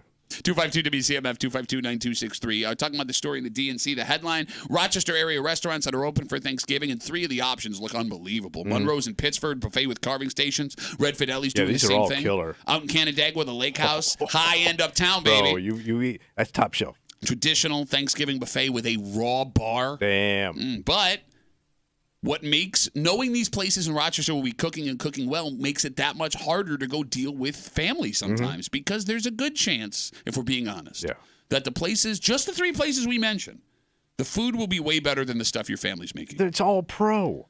There will be no forced small talk at these places. No. You don't have to hear about your cousin's band or your uncle's digestive issues, and there is 0 chance that someone at these restaurants ends up in a screaming match over a presidential election. And nobody's going to judge you for anything you do. You're just there. It's another good point. All right, let me ask the you. judging is out of control. Oh, my God. Well, but you could also be judged for, well, I guess never mind. Because I was going to say, if you go to a restaurant and see somebody you know there, they might see it as sad that you're not going somewhere, but they're also there too. Right, you're so- looking at me too. It's like we both showed up at the porn So never shop. mind. Give me a break, man. So here's what sucks the hardest about these buffets, because these look amazing. And those are great joints. Of course, yes, you're right. if you were finding a way to go out of town, the excuse is you don't need an excuse. Hey, we're not going to be here, right? Yeah, that's done. You can lie to your family, but you're also close enough. Oh, yeah, you could get busted. Yeah, you could get busted very easily by someone who knows somebody who knows a family member, this, that, and the other thing. So, like, lying is an option. But if you get busted, not only did you not go to Thanksgiving, you lied to them about it. Okay. And that could be devastating. That's a ripple that'll hit the whole family. Because not only, there are other family members that get it, but go. Yeah. And will be pissed that you left them there to deal with it yourself. Yeah. Like if I found out my brother, for example, bailed and lied. Come on, we're in this together. Yeah, you bailed on me, bro. Like it's home team. What the hell happened here? Yeah, you always have an ally. Ideally, True, ideally. unless they bail. Okay. In which case, go after yourself. Let's talk to Jeremy. He's on CMF. Hey, Jeremy, what's up, buddy? All right, stick with me. This is going to be involved. Okay. When I was a kid, my parents got divorced, and so I went to probably 4 Thanksgivings and 4 holidays, and it really sucked because you basically started in the morning and you're running your ass around all day. You never got a chance to basically sit down. You were stuffed by the time you got to the last place, and people are yelling at you, "Why aren't you eating anything? Don't you like the food?" Well, I've already eaten my weight in turkey and pies and everything else before I got here. So how do I get out of it now? I offer to cook. Ooh. Because I honestly hate it. You know, normally I wouldn't say that, but nobody listens to this stupid show, so I'm not worried about it. I really hate going places because of being a kid and doing the same thing. So now I cook. And if people want to come, fine. If I didn't feel bad for people who have to work on Thanksgiving, I would absolutely do this. I would say, who would want to go? Let's go. But then I feel sort of guilty because those people aren't spending time with their families if they wanted to, if they had the option. If they had the day off, maybe they could just sit at home and do nothing. You know, that's an interesting thought. I hadn't thought of that. Yeah, you're right. You're absolutely right. These people don't have the day off because of what's going on here. Yeah, there were 4 or 5 years that I worked Thanksgiving, and granted, I hated it, but all I wanted was a choice of my own to do what I wanted on a holiday where, the vast majority of people you're surrounded by have the day off. Yeah, so, that's a good point. Well, way to make me feel guilty for wanting to go to a raw bar, you dick. Listen, as a former Catholic, I know how to guilt people. So, all right, bye, Dix. All right, bye. Have a happy Thanksgiving, Jeremy. Thanks for that. To that point, if you do go, tip well. 100%. Don't you short got to on the step tip. up. 100%. We got Facebook messages coming in. You can always get us at WCMF for the Break Room Facebook page talking about these restaurants that'll be open on Thanksgiving. I mean, these places, it looks like the spread's going to be amazing. Yeah. But you got to look your family in the face and say, I ain't coming. Right. Rachel writes, as we're talking about the obligations and the relationships and why people feel like they have to go, even though, according to a study, the majority of Americans don't want to spend time with family on Thanksgiving. Rachel writes, my sister just stopped coming to Thanksgiving a few years ago, and she's been cut out of all the family stuff. Not on purpose. She just faded into the background because when you're not there in person, people forget that they need to include you in other things. So she just slowly pulled back? It sounds like... I like it. Well, but it also You says... got to play the long game. But it also says that she's not connected. Let me read this last thing. Yeah. So she said she just faded into the background because when you're not around in person, people forget they need to include you in other things. Nice. Bro. It's kind of sad. You get out of all. Well, sad about what? You're out. There is going to be a Bro, point. you're out. You're like one of those cult members that's on the outside of the gate going, well, maybe, they Yeah, those cult members also say they have regret because they don't get to connect with people that they love and care about. There is also a point where even if you don't want to go, you still want the invite. Well, yeah, you especially. Yeah. You're the most petty of petty Like bitches. if they just started leaving you out of the group text, you'd be like, hey, wait a second, what? Why am I not? Well, there is blowback. I mean, you don't want me there? Well, you got to be strong enough to pull the trigger. And even past that point of it, Kimmy, good point. There are family members you like. And Not enough. There's never enough likable relatives. I in this disagree. I world. think That's the there's more problem. likable. The ones that you dislike ruin it for everybody. I agree with Kimmy Like there. they're the loudest. They're the ones that'll just Ruin it. Yeah, you can't even enjoy the ones you like when that person's around. But what I'm getting at is, like, to Rachel's Facebook message, I'm getting more and more sad the more I'm reading this over. Like, if you have family members you like that you're not around in person, eventually you're not going to be connecting. You can connect to them on a side. No. You do it on the dark relative web. No, but it doesn't happen. Like, I'm thinking I got cousins on my dad's side who I really, really like. you probably don't see that often. I never see them. We never talk. Would and you that, cold shoulder? Well, no. I'm not asking. I don't know. My dad's family's like, it's a real complicated situation, but they never all get together. Okay. Ever, ever, ever. Like I can count on one hand the amount of times that. So they don't all get along. I don't know if it's get along. I don't know if everyone's busy. Just one of those things, Yeah. right? And like I really like those cousins. Yeah. And I never see them. And we could do the side But text you guys thing, could do your own thing. but when you don't, like, look, I know you. You I say know. Nobody let's do ever it. does. Yeah, nobody ever initiates. I mean, but listen, if you're going to pull the trigger on Thanksgiving, you got to step up in other areas. That's the way it goes. yeah. Says man who would only call his aunts who were in their 80s and 90s because he thought he would be included in their wills. How do you think I got these nice boots, buddy? Well, they were hers? I would also say if you have kids, you're definitely obligated to go. Yeah. Just Oh, because you're you screwed want with you kids. want them to be around their cousins and give grandma time with all Can the you pull the your kid aside and grandchildren. go, look, you're going to end up hating these No. cousins. Like you got 10 cousins. You're going to connect with maybe 2. So pick your Why would you 2 not- and let's get out of here. Pick your 2. To Kimmy's point, if we didn't go to family Thanksgiving and my girls didn't get to hang out with their cousins, they would be losing it. But but the Like kids the kids gonna, are always the only ones having fun. right. But the most of kids the are time. eventually will start picking and choosing who they dig. Okay, it just but- goes. Well, yeah, that's not on but give anybody. it time. Let them be kids now, and then No. they can hate everybody else later. But you say it's not on anybody. It is on you as an adult because they're doing what you do. They're watching. You don't Yeah. realize it, but they see you interacting with people. But I always hated when my parents would force a loser cousin on me. Okay. We had loser Who cousins. could be a loser cousin than you? Failing out of every private school, touching himself in the back of his mom's car. Am I wrong? Never did that. It was. I'm sure. I bet you it was a milkshake that spilled into that speaker. I was 5, man. Man, look, not And I had little hands. None of my business. But you were saying, I'm sorry. I always hated when I got cousins I didn't like forced on me. Okay. And every parent does that. Like, well, it's family, but they still suck, man. But man, I mean, you're still a kid. Maybe you grow up and you find you have things in common eventually. Didn't. All right. Yeah, nobody did. If you hated that cousin at 8, you never grew into that cousin. There's no. There are people. That's not a way to put it. Kimmy, wait. Did you have cousins you didn't like when you were a kid that you eventually came to like as an adult? No, I think it goes the opposite way. What do you mean? As a kid, like you like all your cousins. It's like the fun part of getting together with family, and then adults become adults, and some people They suck. are dicks. Yeah, they suck. And then you were like, well, as long as you retain like half of them, you're good. She's me, man. I know, and it's terrifying because she wasn't you when she started working this job. You ruined that poor kid. Just what are the odds that you all grow into adults and you're all best friends? When That's you called get older? television. No, That's a TV series. I That's get the it. Waltons. I get it. Kimmy doesn't know what that is. But that's not a reason to keep your 7-year-old kid from spending time with the family, which Tom is arguing. You still have to go. But like my parents would push. Like if the kid doesn't want to hang with that kid, don't force that cousin on the kid. It That's doesn't the work. most East Side Pittsford ass thing. My kid does not want to play with your kid, and my kid is of Yeah, a better crust. we had- My we always got- child will not associate with your busted ass No, child. but we had like poor cousins. We had to go to their house and like. No, didn't you always get in trouble when you left somebody out? Yeah. You gotta go be nice. Yes. You gotta But their include toys them. all sucked. Oh my God. Crap's missing wheels, man, and you can't find the other part. You've been on this planet 6 decades, and you still have that take, you spoiled ass, Busted ass toy. kid ass bitch. And they weren't even like name brand toys. Name brand toys. You got one Tonka in this house. What are you talking about? Blanca's quality trucks. Oh, I probably played with some Blancas. That's why my hands are so stubby. Well, you bring up folks that don't have the money. Right. Right? Back Busted in, ass people.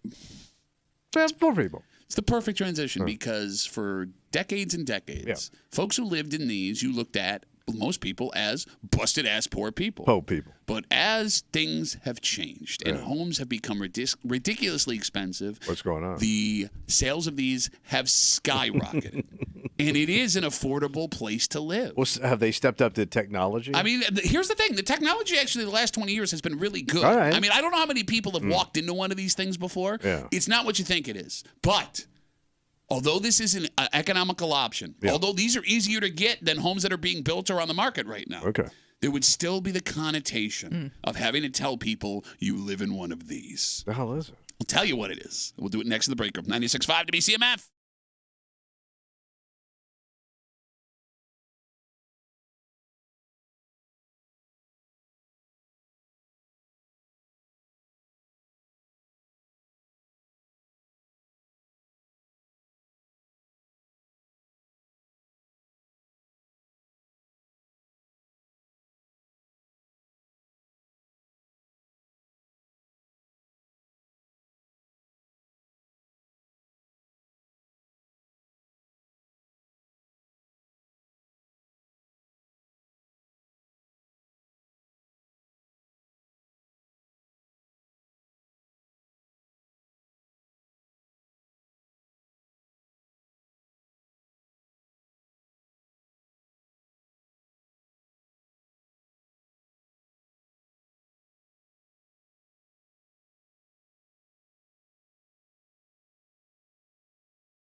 For years, Yeah. this was looked at as the last resort for people that needed a place to live. It was a living punchline. All right. The sign that your life did not go the way it should have. And in all honesty, the entire time people did this, it was wrong to do. Yeah. But now, with the price of homes and apartments in places we've never seen before, it seems that people are looking at this and thinking, Yeah. there could be something I didn't see before. Okay. You're hanging out in the break room, Rochester's Classic Rock 96.5, WCMF. A very thankful Veterans Day to all you Yes. veterans listening out there. Yes. We appreciate it. Thank you. Thank you. Support the troops. Thank you. Just after 7:45 this morning, we're not doing our Football Friday because the Bills play Monday night. So Tommy will make his picks on Monday, getting ready for this game against the Broncos here on CMF. And they had their first practice of the week yesterday. Wait, yesterday? Or yeah. Thursday, Friday, Saturday, Sunday. Because, it moves a day back. Yeah. All right. What? Not a great situation right now, Tommy. What happened now? Well, you think the Bills are walking into an easy opponent and you're going to roll over on them, and then you saw the injury report, and oh my God. What's going on? Everybody hurt? We'll get into it just after 7:45 here in the break room on CMF. Americans moving into trailer parks are on the rise. Okay. Probably a great bargain. Last year, there was a 31% increase in the amount of people that decided mobile home trailer park living was something they wanted to do.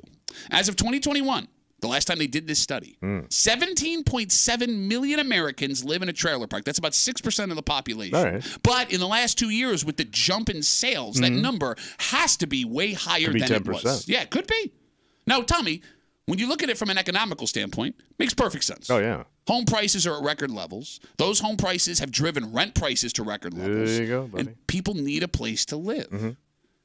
Tommy, it seems that traditionally, folks who lived in trailer parks were used to living in trailer parks. Yeah. You grew up in one. Born and raised. Yeah, you got it. They were stuck in the same financial situation that your coming parents apart. were. You got it. Yeah. But now, people that don't have that in their background are moving into these places. And you have to wonder out loud how those people are assimilating to that change. Well, it depends, how, because I know, there's levels of mobile home parks. Okay. I know there's, hard living.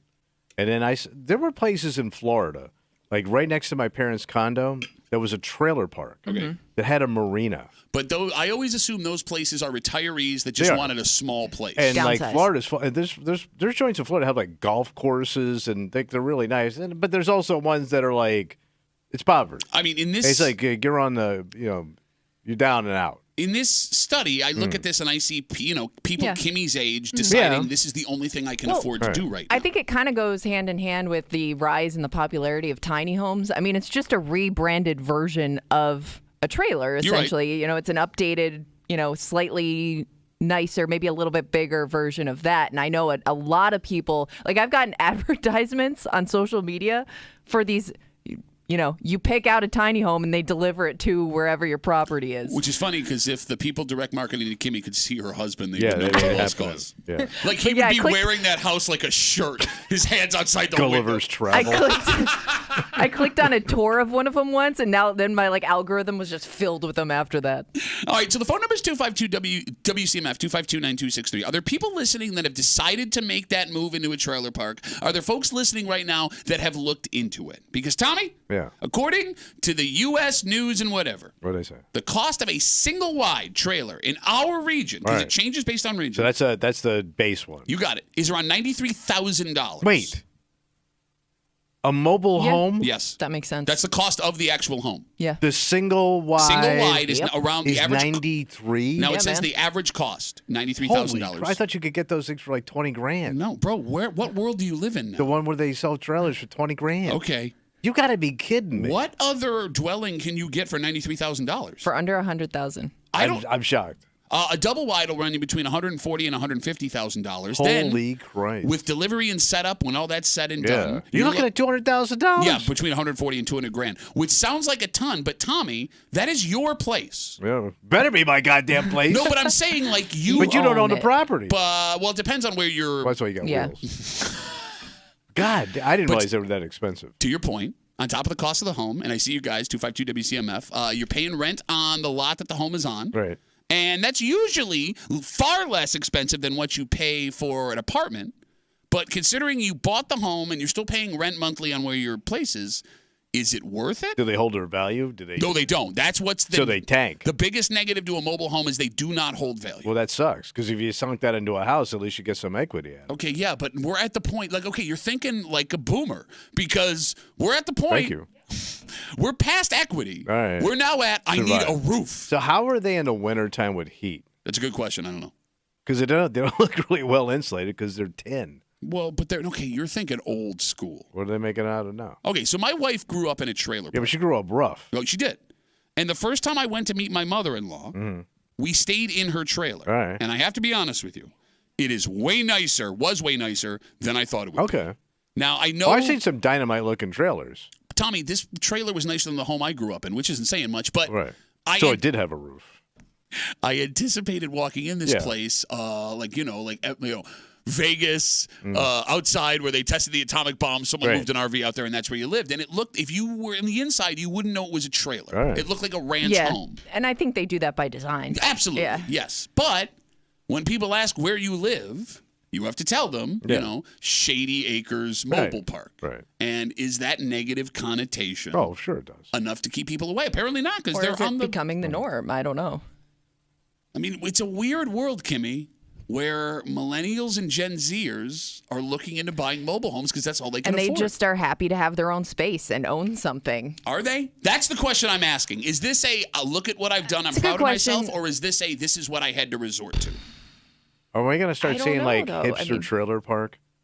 It's a good question. Because They- it's also, some people are embarrassed to say that they still rent over a certain age. Yes. So, if you own something and you have a piece of property you may not be as embarrassed to tell people about that. And you can see me from, 390. Just wave to me.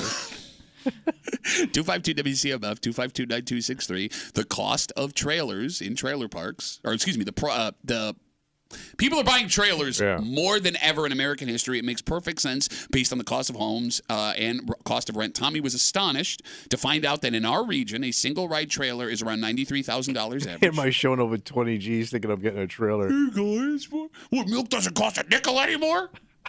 Let's talk to Matt. He's on CMF. Hey, Matty, what's up, buddy? Hey, I actually bought a single wide a couple of years ago. My situation is a little different because the wife and I are separated, and I needed some place to be. Okay. Nice. But it was I paid like $25,000 for a single wide. Between the loan and the lot rent, I'm in it for $800 a month. And I got a bedroom for me and my kid. Okay. And peace and quiet. Peace and quiet. I mean, I did have to buy a Trans Am and take the hood off. All right, Matt, let me ask you, did you grow up living in a trailer park? No, Okay, so this was something that was completely foreign to you when you did it. for sure. Was the social aspect of the trailer park something that was hard to adjust to, or was it just like living in a normal neighborhood? Yeah, at first, I think I got into my own head, and I was worried about it, but, it's just like a neighborhood. Okay, so if someone now were to come to you and go, listen, I'm thinking about doing the single wide, the double wide thing, you would tell them. Yeah, go for it. I mean, it's better than wasting your money on rent. And I know you mentioned that they don't really hold their value, but that's not really what I've noticed. I mean, I actually run a busted West Side financial institution, and we finance them. And I'm doing one now. It's 1988, and the appraisal was $80,000. So it's changed then. So they are now holding their value. They are absolutely. Well, the thing's full of meth. Well, probably. Hey, let me ask you this. So you're a single guy. You're a financial guy, right? Yeah. So what's it like bringing a lady back to the trailer? I mean, if they're already in the park, then it's pretty easy sell. Yeah, but let's say you're bringing one in from outside. Outside An the outsider. trailer. Yeah, I haven't gotten that far yet. All right. All right, now, Matt, in all sincerity, and look, I say this only because of the connotation everybody's had over the years, and it was wrong to look at people and be like, "Oh, pussy trailer park living." Do you get weird about telling people you live in a trailer park? A little sometimes still, but I probably shouldn't. But yeah. Okay. All right, but I mean, look, you've had a good experience. You would recommend it to other people. See, look at that, Tommy. We're getting information. We're helping people. And he's out living here. in paradise, man, in a trailer park. No, that's what it's called, Paradise Park Trailer Facilities. But isn't it kind of? I always think romantically, like if that was like this cat, like just sitting out at night, cracking a beer, sitting outside in the summertime. No nag park. No nag park. Just you could probably smoke a joint. It's probably super relaxing. Glenn Campbell on the stereo. But think of all the people watching and characters you run into. It's probably fun. Okay, but that's every day. I mean, Yeah, I was gonna unless say, the those are your sheriffs show up. But other than that, it's probably fun. I mean, I think I got lucky because my park is pretty quiet, but I've heard plenty of stories. I'm sure, like you guys have. So I guess it's just luck of the draw, maybe. All right, well, Matt, I'm glad everything's working out for you, buddy. Thanks for the call. I appreciate it. Thank you. All right, let me ask you a question. What's that? Because Matt sounds like he's doing great. Yeah. And we're happy He for figured him. it out. Yeah, okay. So let's say, it's always hard to know what to do with money if you have it, right? If you have a retirement fund, whatever. Yeah. You go to a financial guy. Yeah. Recommended. Show up. He's in a suit. He looks great. You sit down in his office, and you go, where do you live? Whereabouts you live? My financial guy. Yeah. And he goes, it's Matt. He goes, well, I live in a trailer park. Are you continuing to work with that financial guy? Because you just sat here a second ago. You know what? This sounds great, man. This is amazing. Matt, I'm gonna have to. This all looks good. Let me kick it over with the wife and get back to you. I'm never calling that guy again. Okay. There's no way I'm going to a financial guy that's in a trailer park. So then don't sit here and try and be like, oh, man, this sounds awesome. Because there is still that social negative connotation. And it's wrong, but it's I know. there. But financial guys usually do pretty well for themselves. Well, but he went through a divorce. I know, but Matt, What? where's the money, Matt? No, but I mean, look, what's worse? Is he living with his parents in his 40s or is he living in a trailer park? What would bother you more? Neither are good. I got that neither are good. Nobody wants either what other of option those. do you have? All right, I would take trailer park over parent. Living in his parents' trailer. For a professional financial guy. Okay. Wait, he's in his... No, I'm out. They had a room. I'm sure they did.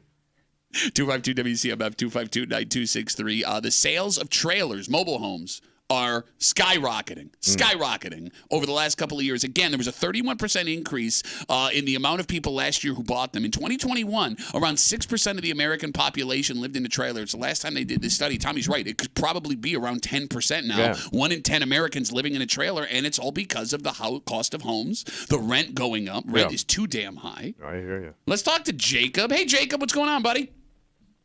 Hey, so I work for a propane supplier company, and we sell a lot of propanes at trailer parks. Okay. Like 3 months ago, we set one at a brand new trailer. The guy paid like $55,000 for it, and I was amazed at how nice the thing was. It had like stainless steel appliances, tile showers, the whole 9 yards. It was pretty nice on the inside. I was surprised. Okay, it was just like a little small version of a house. Yeah. Do you know if he bought it used? Because maybe my number is off here in this study that said they were $93,000 in the Northeast.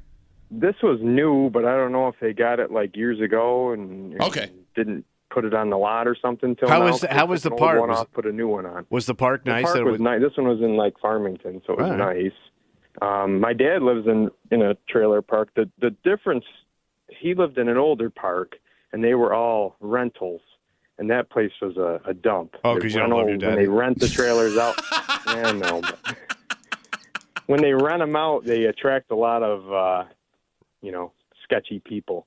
But the one he lives in now, they're all owned. So, everyone has to buy them for most of the time cash. Most people won't finance them.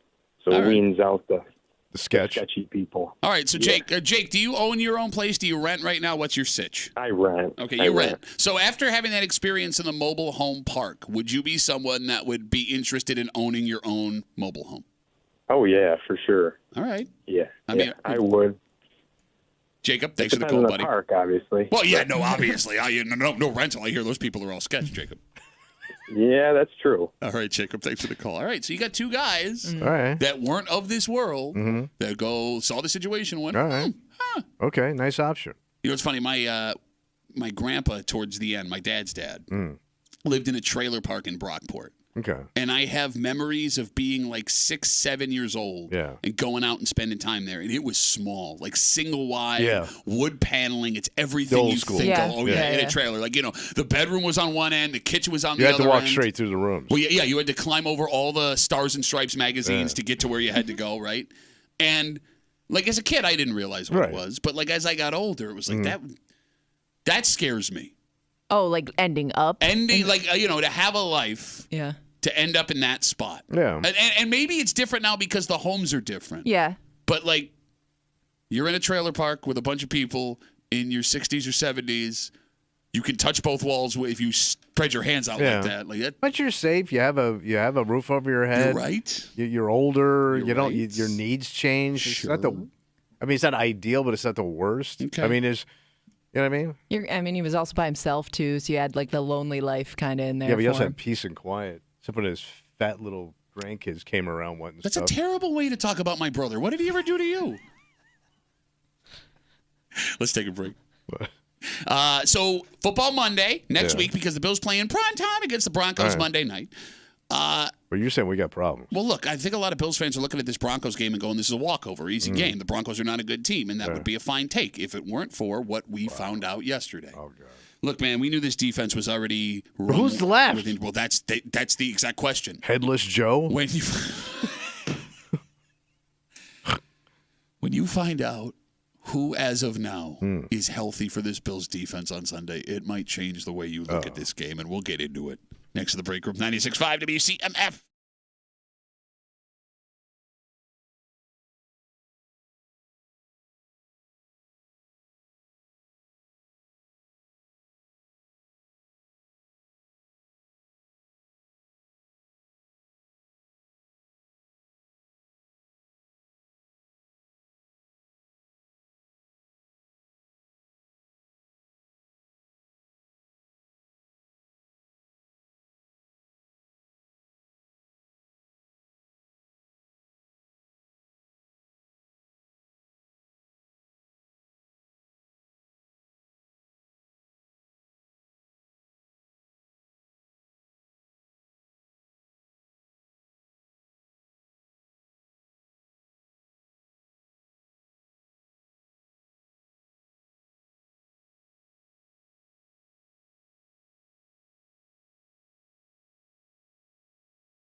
Yesterday there were two pieces of news that got Bills fans feeling very different ways. Uh-oh. There was something encouraging earlier in the day where you go, good, they're going to take care of this. Uh-huh. And then the injury report came out. And oh my God, no. How are they getting injured at practice? They're not getting injured at practice, stupid. Sorry, I'm frustrated. That's kind of cool. Getting scared. You're hanging out in the break room, Rochester's Classic Rock 96.5, WCMF. It is not a football Friday because the Bills don't play until Monday, live Monday night against the Broncos in prime time on CMF. If you want to watch the game, well, watch it. Go hang out with one super cool cat. That's right, buddy. Tommy Muley will be in prime time watching the Bills Broncos at the Bill Gray's Tap Room in Chili. So for all you West Side folks that for years have heard him, say all kinds of things about your towns, talk about your wives and your girlfriends, say how all their clothes are birthday presents, you can go spend time with Tommy Muley on Monday night. Yeah, come on. Great in Just Chili. joking. Come on. Wow. Bill Gray's Tap Room. Have fun with your friend Tommy Muley. And the CMF crew on CMF. So we'll start with the encouraging news. What happened? It came out yesterday that the Bills players held a players-only meeting. This doesn't sound good. This sounds like an insurrection. It does. Bills veteran running back Latavius Murray. Closed door, players-only meeting. He called the meeting? Yep, do a little inspirational. Yeah, the guy's been around. He knows his stuff. Oh, is it like he's going to get everybody going? That's what it seemed like. And Kimmy, this is encouraging, seeing as where the team, it seems, is at right now. They need something, right? They're searching for some kind of spark, so why not give it a try? Okay. This dude? Yeah, Latavius Murray is a respected NFL veteran. I heard of him. He's been on the team all season. He's played really well. Okay. Run your mouth, Latavius.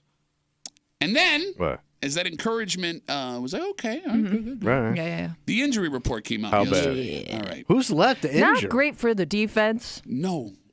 So from the defensive side of the ball, starting corner Christian Bedford missed practice with a hamstring. Starting middle linebacker Terrell Bernard missed with concussion protocols. Starting DN Leonard Floyd missed because he's sick. Starting safety Micah Hyde missed with a neck injury. Other starting safety Jordan Poyer missed with a shin injury. You're already missing linebacker Matt Milano, corner Trey White, and defensive tackle Daquan Jones. If these guys on the injury report yesterday can't go on Monday night, you don't have a You're defense. missing both your safeties. yes, you would have only 3 starters from opening day playing in your defense in Week 10. So it's a backup defense. Yes. I don't even know how that's possible. Yeah, if you didn't consider it a backup defense already. Kimmy, just take a second to let this sink in your head. They would have 3 opening day starters. Left. 3. And what was supposed to be one of the best defenses in the league. And you're only halfway through the They were season. on You still track. gotta have a season left. Yeah, no kidding. Now, it's not that these guys would be out for the rest of the season, but it's incomprehensible that you could have such bad injury luck that you would have 3 guys left over from the ones that ran out of the tunnel Monday Night Football against the Jets. It is incomprehensible. So we're toast. No, that's not what Well, I'm I mean, saying. they do have a long weekend because they're not playing Sunday; they play Monday night. Yes. So you do hope that maybe this is all like Terrell Bernard has a concussion; he should be back. I do. Well, 'Cause you he was never know. limited. You never know with the concussion. Well, but he was limited at practice, so you have to I fully didn't think clear. you could.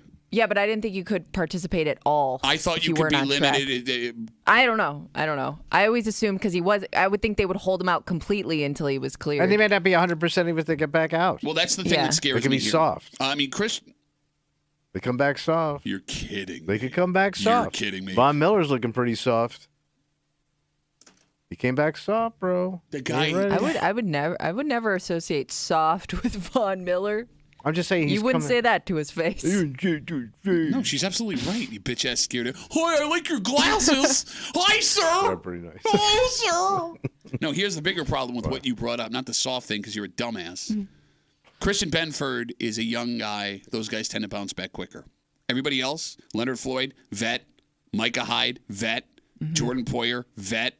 These guys already have miles on their body. Yeah. And those guys, it's harder for them to get back. Reoccurring injuries. Exactly. I mean, look, we've seen what happened with Bill safety Jordan Poyer the last year and a half. That guy wants it. He was willing to take a bus to Kansas City last year because he wasn't allowed to fly because of a rib injury. But the guy has just been picking up injuries all over the place. Okay.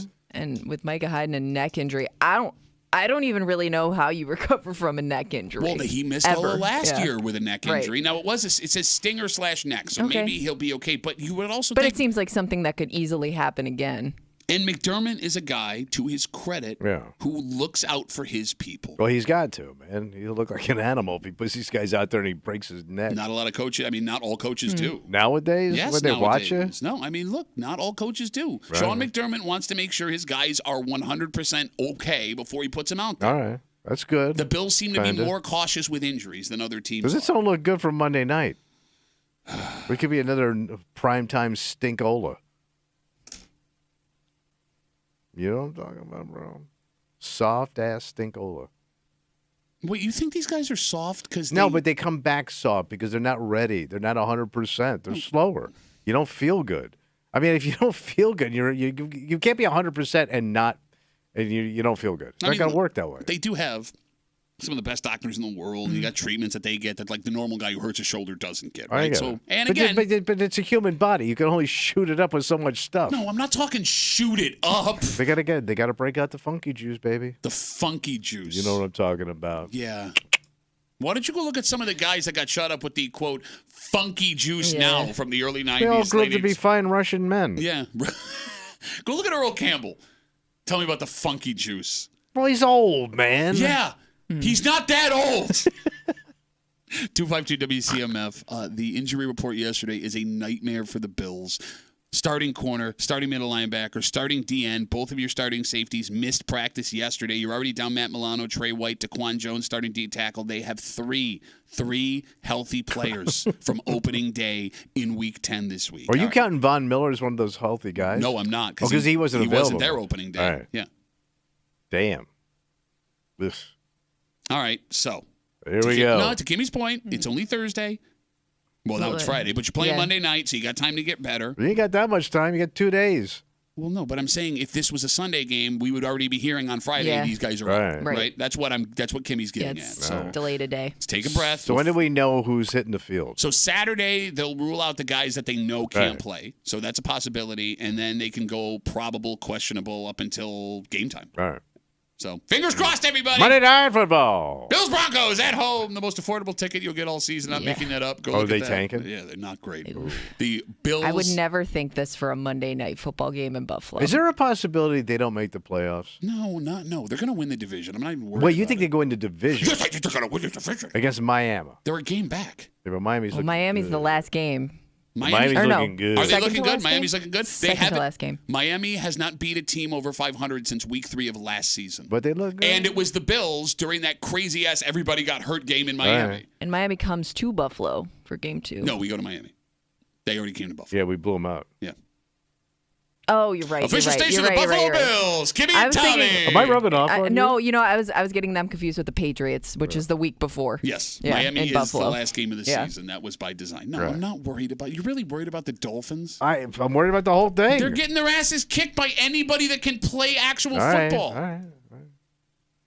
Let's take a break. Look, you can make all your picks and say all the stupid things you want on Monday at 7:40 for Tommy Tells It Like It Is. But until then, we're going to hold tight. Hold. All right, let's take a break. Tommy, you heard of the one that got away. Everybody's got the one that got away. Oh, sure. Right? Sure. That person back in the day, that romantic relationship you had where sometimes you look off and wonder, would it have worked out? Yeah, had the circumstances, Okay. What would fate just wasn't there. Yeah. But it turns out, according to one person in this room, the one that got away doesn't only apply to romantic relationships. What else got away? Well, there's a person in Kimmy's life who's got away. And every once in a while, she catches a glimpse of that person and wonders. But it's not a romantic person. Not romantic at all. What could have been? And Kimmy, you believe everybody listening has one of these in their lives. Yeah, I do. And we'll get into it. Next in the break room. 96.5 WCMF.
Tommy, you've heard of the one that got away. Oh, yeah. Person in your life you think would have made the perfect spouse. Right. But when they were in your life, timing was off. Yeah. Whatever isn't it? reason. Just didn't work out. Sure. Beyond your control. And when we think of that person, it's always a love interest. What else would it be? Well, one person in this room has come to realize it's not just a romantic partner you can have wondering, what if? I don't get it. You're hanging out in the break room. Rochester's Classic Rock 96.5. WCMF. We'll jump right into it because, Kimmy, you were scrolling through Instagram the other day and you had yourself a realization. What'd Yeah. you say? I think I have a friend that got away. A friend? A friend. Because this was somebody that, this had to be like maybe 12, 13 years ago. I met out. It was a friend of a friend. We hung out. We clicked. I was like, this girl is awesome. Like, we're like best friends. We're besties in the moment.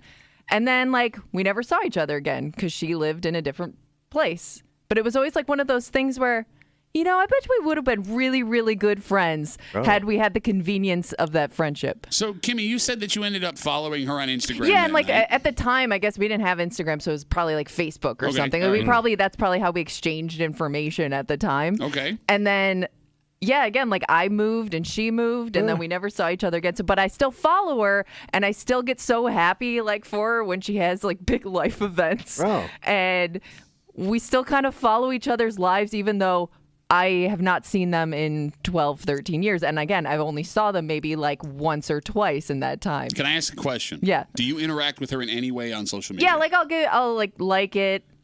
Pretty much that's about it. So you haven't like spoken to her in No, 12, 13 years? no. But I Wow. just look at this person and I'm like, yeah, we would be best friends if like we lived close to each other. Like, I hear- that relationship would have definitely worked out. I hear regret in your voice as you're telling this story. Yeah. There's a little regret. I don't really. I guess I don't know what I could have done about it. Again, like it's not like we were moving for each other. Right. But I get really happy when I see that this person's happy, and she likes my stuff sometimes. And you hung out with her one time. Maybe twice, Wow, one or two that's it? times. Yeah, and Damn. like we just really clicked as friends. That's amazing. So I kind of always feel like, does like everybody have like that one person that they really like, and they know like we would be best friends if this, you know, whatever is keeping you apart didn't happen. Phone number is 252-WCMF, 252-9263. Is that weird? Feels weird. Feels weird. I never thought of it that way. I mean, there are people that, you know, go through your life that you like, but Sure. you just kind of moved on for one reason or another. Now that Kimmy has brought this up, Yeah. do you have, that you can think of, the friend that got away? Well, I'm thinking of comics that we worked with. Okay. That I liked, but for whatever reason, I moved here, they went there, whatever. They saw That- your act. Yeah, no, I get it. Yeah. But yeah, like guys like that, but I never thought about them like, oh my God, what could have been?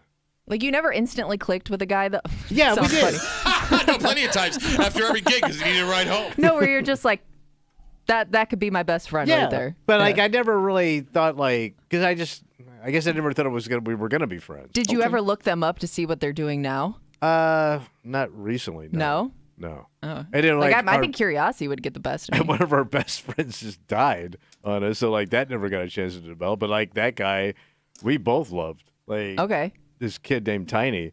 Yeah. Was just like an amazing guy, and like I never met anybody like that dude, and like he died way too young. But like I've never met anybody like that dude since, and I won't at my age. It's Yeah. just not. It's gonna be in hell or something when I die. Yeah, I thought you meant, okay, Tiny's No, obviously Tiny's not not in in hell. hell. If there is, even if there's not a heaven, they'd make one for him. Yeah, he's a really nice person. Okay, look, going back to Kimmy's point about the friend that got away.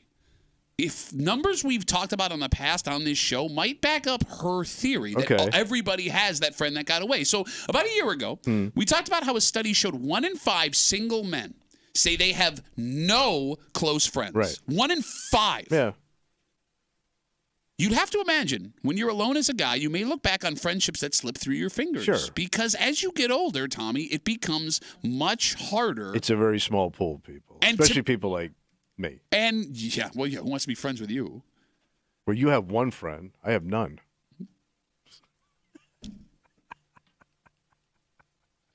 But past the point that the pool gets smaller because you're dying and all of your friends are dying. Thank you. Yes. It becomes harder to make a connection It because does. you're doing fewer things. And you also get set in your ways as you age. You only do certain. You don't branch out much as you get old. Sure, you're right. 252-WCMF, 252-9263. Kimmy has a friend that got away, a girl she met one time 12, 13 years ago. Yeah, and we're like, we should hang out again. And then we both moved. But you follow her on social media, Yeah. and you have this longing of being friends with her every time something pops up. Yes, like everything she posts, I'm like, oh, that's so great. Good for her. And like, I just find myself rooting for her, even though, again, I don't even know a whole lot about her to this You don't day. do that with us. Yeah. I root for you You guys. don't root crap, nothing. you root. What root? You don't root crap. You're rootless. That's not true. You don't need. Bro, What's the you last got thing- no root. What's the last rooting you did for us? Come on, I root Tommy. for the show every day. Oh, for God, that's so vague. No, and by the way, That's it's like your some- success, too. Yeah, by the way, that's like some corporate letter you get. Come on, Tommy, you could do it. She feels closer Hang to in I there, like your Tommy. stuff. Come on, Pat. She feels closer to a person she met one time 13 years ago. Than us. That's not true. I like it. Like when you share stuff about your families and stuff. That makes me. I ain't that, seen no one That heart. gives me warm, fuzzy feelings inside. I ain't seen no one heart is my favorite Ribs Arkansas song. Didn't he win a CMA for it the other I day? think he did. Him and Jelly Roll did that duet. 252 WCMF. Let's talk to, is it Davina on CMF? Hey, Davina, how are you? Good, how are you? Good, what do you got? Okay, so I have this kind of thing. It's a little bit kind of in the same boat, but what happens if there's a mutual friend of yours that, let's say you go to a party and you hope that that person is there because you have that connection and you don't really make anything there, like you don't necessarily, maybe you connect on Facebook, but it's like you go to a friend's party in hopes that one person that you don't really ever hang out with, but you hope that they're there. Yeah, I know. It's like a comfort person. Sure, yeah. It's So, funny yeah. because, like, Davina, it's so strange as adults having that feeling because I know exactly what you're talking about. Like, I don't have their information. I enjoy spending time with them, right? Davina, like, when you see them, you could just get their phone number and, like, be like, hey, let's hang out sometime. But we never do. No, you don't. And then to the point where, like, I'll ask that friend, hey, is so-and-so coming? And they'll be like, well, I don't know. And then it's kind of like, well, I like this one friend because I'm obviously friends with them. But I really hope that their other friend is going to be there. And I get upset if I go to the party and it's like, hey, where's Julie? Oh, she's not making it. And it kind of like, I don't know. Okay, well, this is a cool party. You're my friend. I like hanging out with these people, but you get bummed. But I've never really connected with Julie outside of just going to affiliated parties that she's part of. Hey, Davina, do you think she feels the same way about you? Ooh. Oh, yeah. I think so, too, because we'll hug. We're like, hey, what's going on?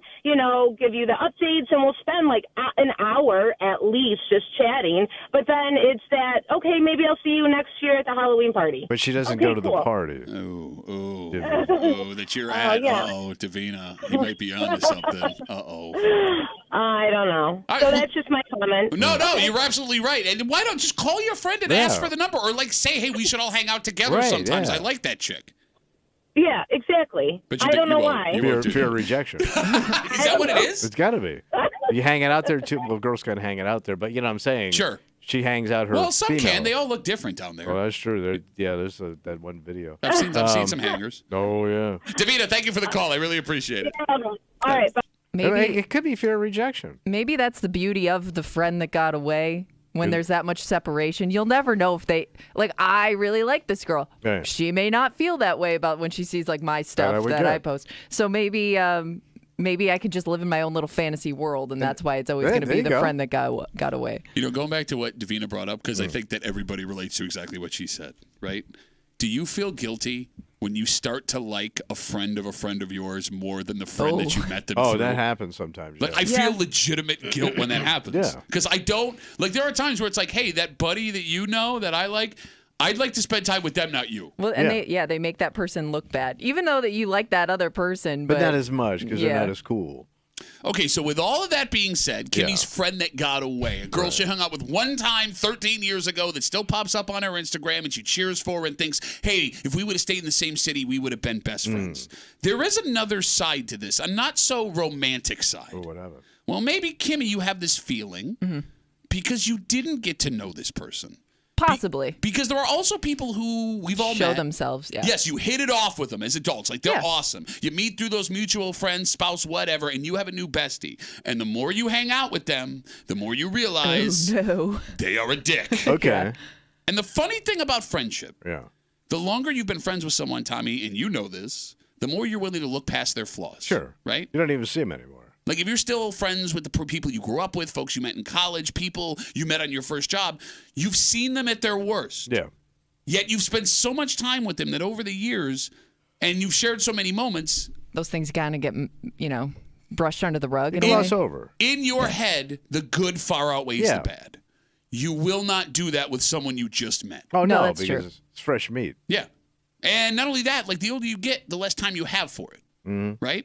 Kimmy, it's very possible, maybe even likely, had you become besties with this one that got away 6 Or months just later, got to know them better. yeah, you'd be avoiding her calls and wishing Very you never made the possible. She'd connection. be a total sea bag. Like, doesn't everybody have that type of person in their life too? Like, oh, this effing guy. Yeah. Damn it. Most people. Got drunk with him. It was a good time, and now I got to deal with. Oh, why are you calling me about problems with your wife? I don't even know you, man. I don't even know you. You know, the funniest part about this conversation, whether it's the one that got away, whether it's not having a close friend, when you stand back and look at it, maybe it's not as hard as we want to make it out to be. To what? To make connections with friends as we get older. Because, like, if you have a job, there's someone you work with you enjoy spending time Right. with. If your kids play sports, there are other parents, there are friends of your spouse, you have neighbors. Meet along the way. Yeah, I mean, we are constantly surrounded by people. Yeah, but you get picky as you get Well, older, too. I don't know if you get picky or you categorize people where you get comfortable seeing them in that setting and you don't break away from it. Like work friends, right? Like there are people that are best friends at work. Right. And they never see each other outside of work. True. Sure, good point. But then I always look at that as time, right? Yeah. Because, like, you know, we rarely go just spend, like, fun times together. Yeah. Because we spend 5 hours in a closet every day. Having no fun. Like, we're 25 hours a week together. We spend more Yeah. time with each other than we do with our spouses while Yeah. we're conscious. Yeah, like, I don't need to go, get a drink with you on a Sunday. That sounds awful. But even like if you meet a parent through a kid's activity, how often do you see that parent outside your kid's Probably activity? not that much. Okay. You kind of have like you just put a friend in a group and that's where they stay. Here's what I'm hearing from both of you when you talk about how hard it is to make friends. Yeah. Here's what I'm hearing. I'm hearing that neither of you want to make the effort. True. Maybe that's it. I'm not going to put much effort into that. I also don't want to put pressure. I'm not. Is that what you tell people up front? You're a really great, cool guy. I'm not doing anything to make this work. I don't think there's anybody that phenomenal out there. That's not what. No, I'm just saying, like, you ain't worth the effort, bro. There are people worth the effort. There are. They don't want to hang with my ass. When was the last time you made a new friend? Not even somebody that you hung out with, like you went out of your way to hang out with, but just somebody you're like, hey, you know what? We get along. I like that person. I did. Well, yeah, there are people. I wouldn't say within the last 10 years, a few. Okay. Can you name one? That I still hang out with? Yeah. 0. So, no, you haven't then. No, made friends. Did this Didn't work out. COVID. Didn't work out. COVID, Middle East issues, the economy's been bad. Oh, my God. All Don't even these get things. started with the economy. So if you made friends and you're not friends with them anymore, Not you none of them are didn't- not friends. I just don't see them. So then you're not friends. I mean, it's not that I don't like them. Okay. I just don't see them. Because you don't put the effort in. I don't. I do not. And look, I make fun of you. I'm in the same boat. I'm doing the same thing. And I do. Well, there's what's that? There's also that delicate balance when you meet somebody new and you like them, whether it's a friend of a friend or whatever. I don't want to make the first move. Like, I don't know if they're as into me as I am into them, kind of thing. It's true. Like, what but if I you're ask right. them to hang out and they're like, oh man, I don't want to do this. Well, but like, I only- don't want to put that pressure on somebody. But only because you've had that experience with other people that are like, Sure. oh, Kimmy's cool. I mean, if anyone ever thought that, you would have been put in that spot. And the other thing you got to remember is wives and husbands come into play in these friendships. Yeah. Like you guys like each other, but the wife may not be so hot about your ass. You're right. You're And absolutely right. that'll tank a relationship. You're right. You're 100% right. And Well, you no, know. hold on. It'll tank a relationship that two guys want to have. It will not tank a relationship two women want to Oh, no, have. that's Because if locked I don't in. get along with her husband, that don't matter. I got to go. Because I can always tell when, and you do too, when a guy's wife doesn't like you. Because mean when she every- walks in the room, the conversation immediately changes. The tone Everything. But you change it or she changes it? No, he No, changes. he it. changes He as soon as the old Gotcha, lady is gotcha. anywhere near the room. Well, he's Yeah. doing you a favor, probably. Well, no. No, he's but doing himself a Yes, favor because exactly. he don't want to blow his cover. He's nailing it 100%. You perv. You get this more than I do, I assume. I'm charming. People like me. No, you're charming. You're fake charming. You're full of crap. Fake charming, full of crap. You're so full of Your crap. mom full of crap. You're Well, turn her fake over. charming. What does that mean, fake charming? fake charming What is ass. I have fake seen you turn on the fake Oh charm. my God, I'm it's not so saying you do it ridiculous. all the time, but I've seen it. We've both seen it. You get that Irish glow in you. The Irish glow. Shut up. You know exactly. We get a little sensitive there, Charmy. Screw both of you. Charmy? Oh yeah. Let's take a break. Pat Duffy, damn glad to meet you. Well, no, I mean you gotta put on like extra charm sometimes. It says man with no charm, zero charm. He is who he is. I'm comfortable with my No, Zilcho charm. you are not comfortable with yourself. You hate yourself. Anyone who listens to the show knows that. This is getting real deep. Hey, for you. Let's take a break. This story's nuts. What happened? Well, you wouldn't expect this kind of crime to happen in this place at this time outside of this business. Wow. Yes, there are two gentlemen that out of nowhere might have been fighting for their lives. Damn. And the more you hear, the more strange it gets. Because there are people that want to make the argument that everywhere in Rochester, the greater Rochester area, is dangerous. And those people are wrong. Which sucks because this one story proves them right. Oh. And we'll get into it next in the break room on CMF.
Folks are convinced they know where the bad areas of Rochester are. Oh, yeah. They're on the news. Okay, well, that's just it. Some people are right. Some people think all of the areas are bad.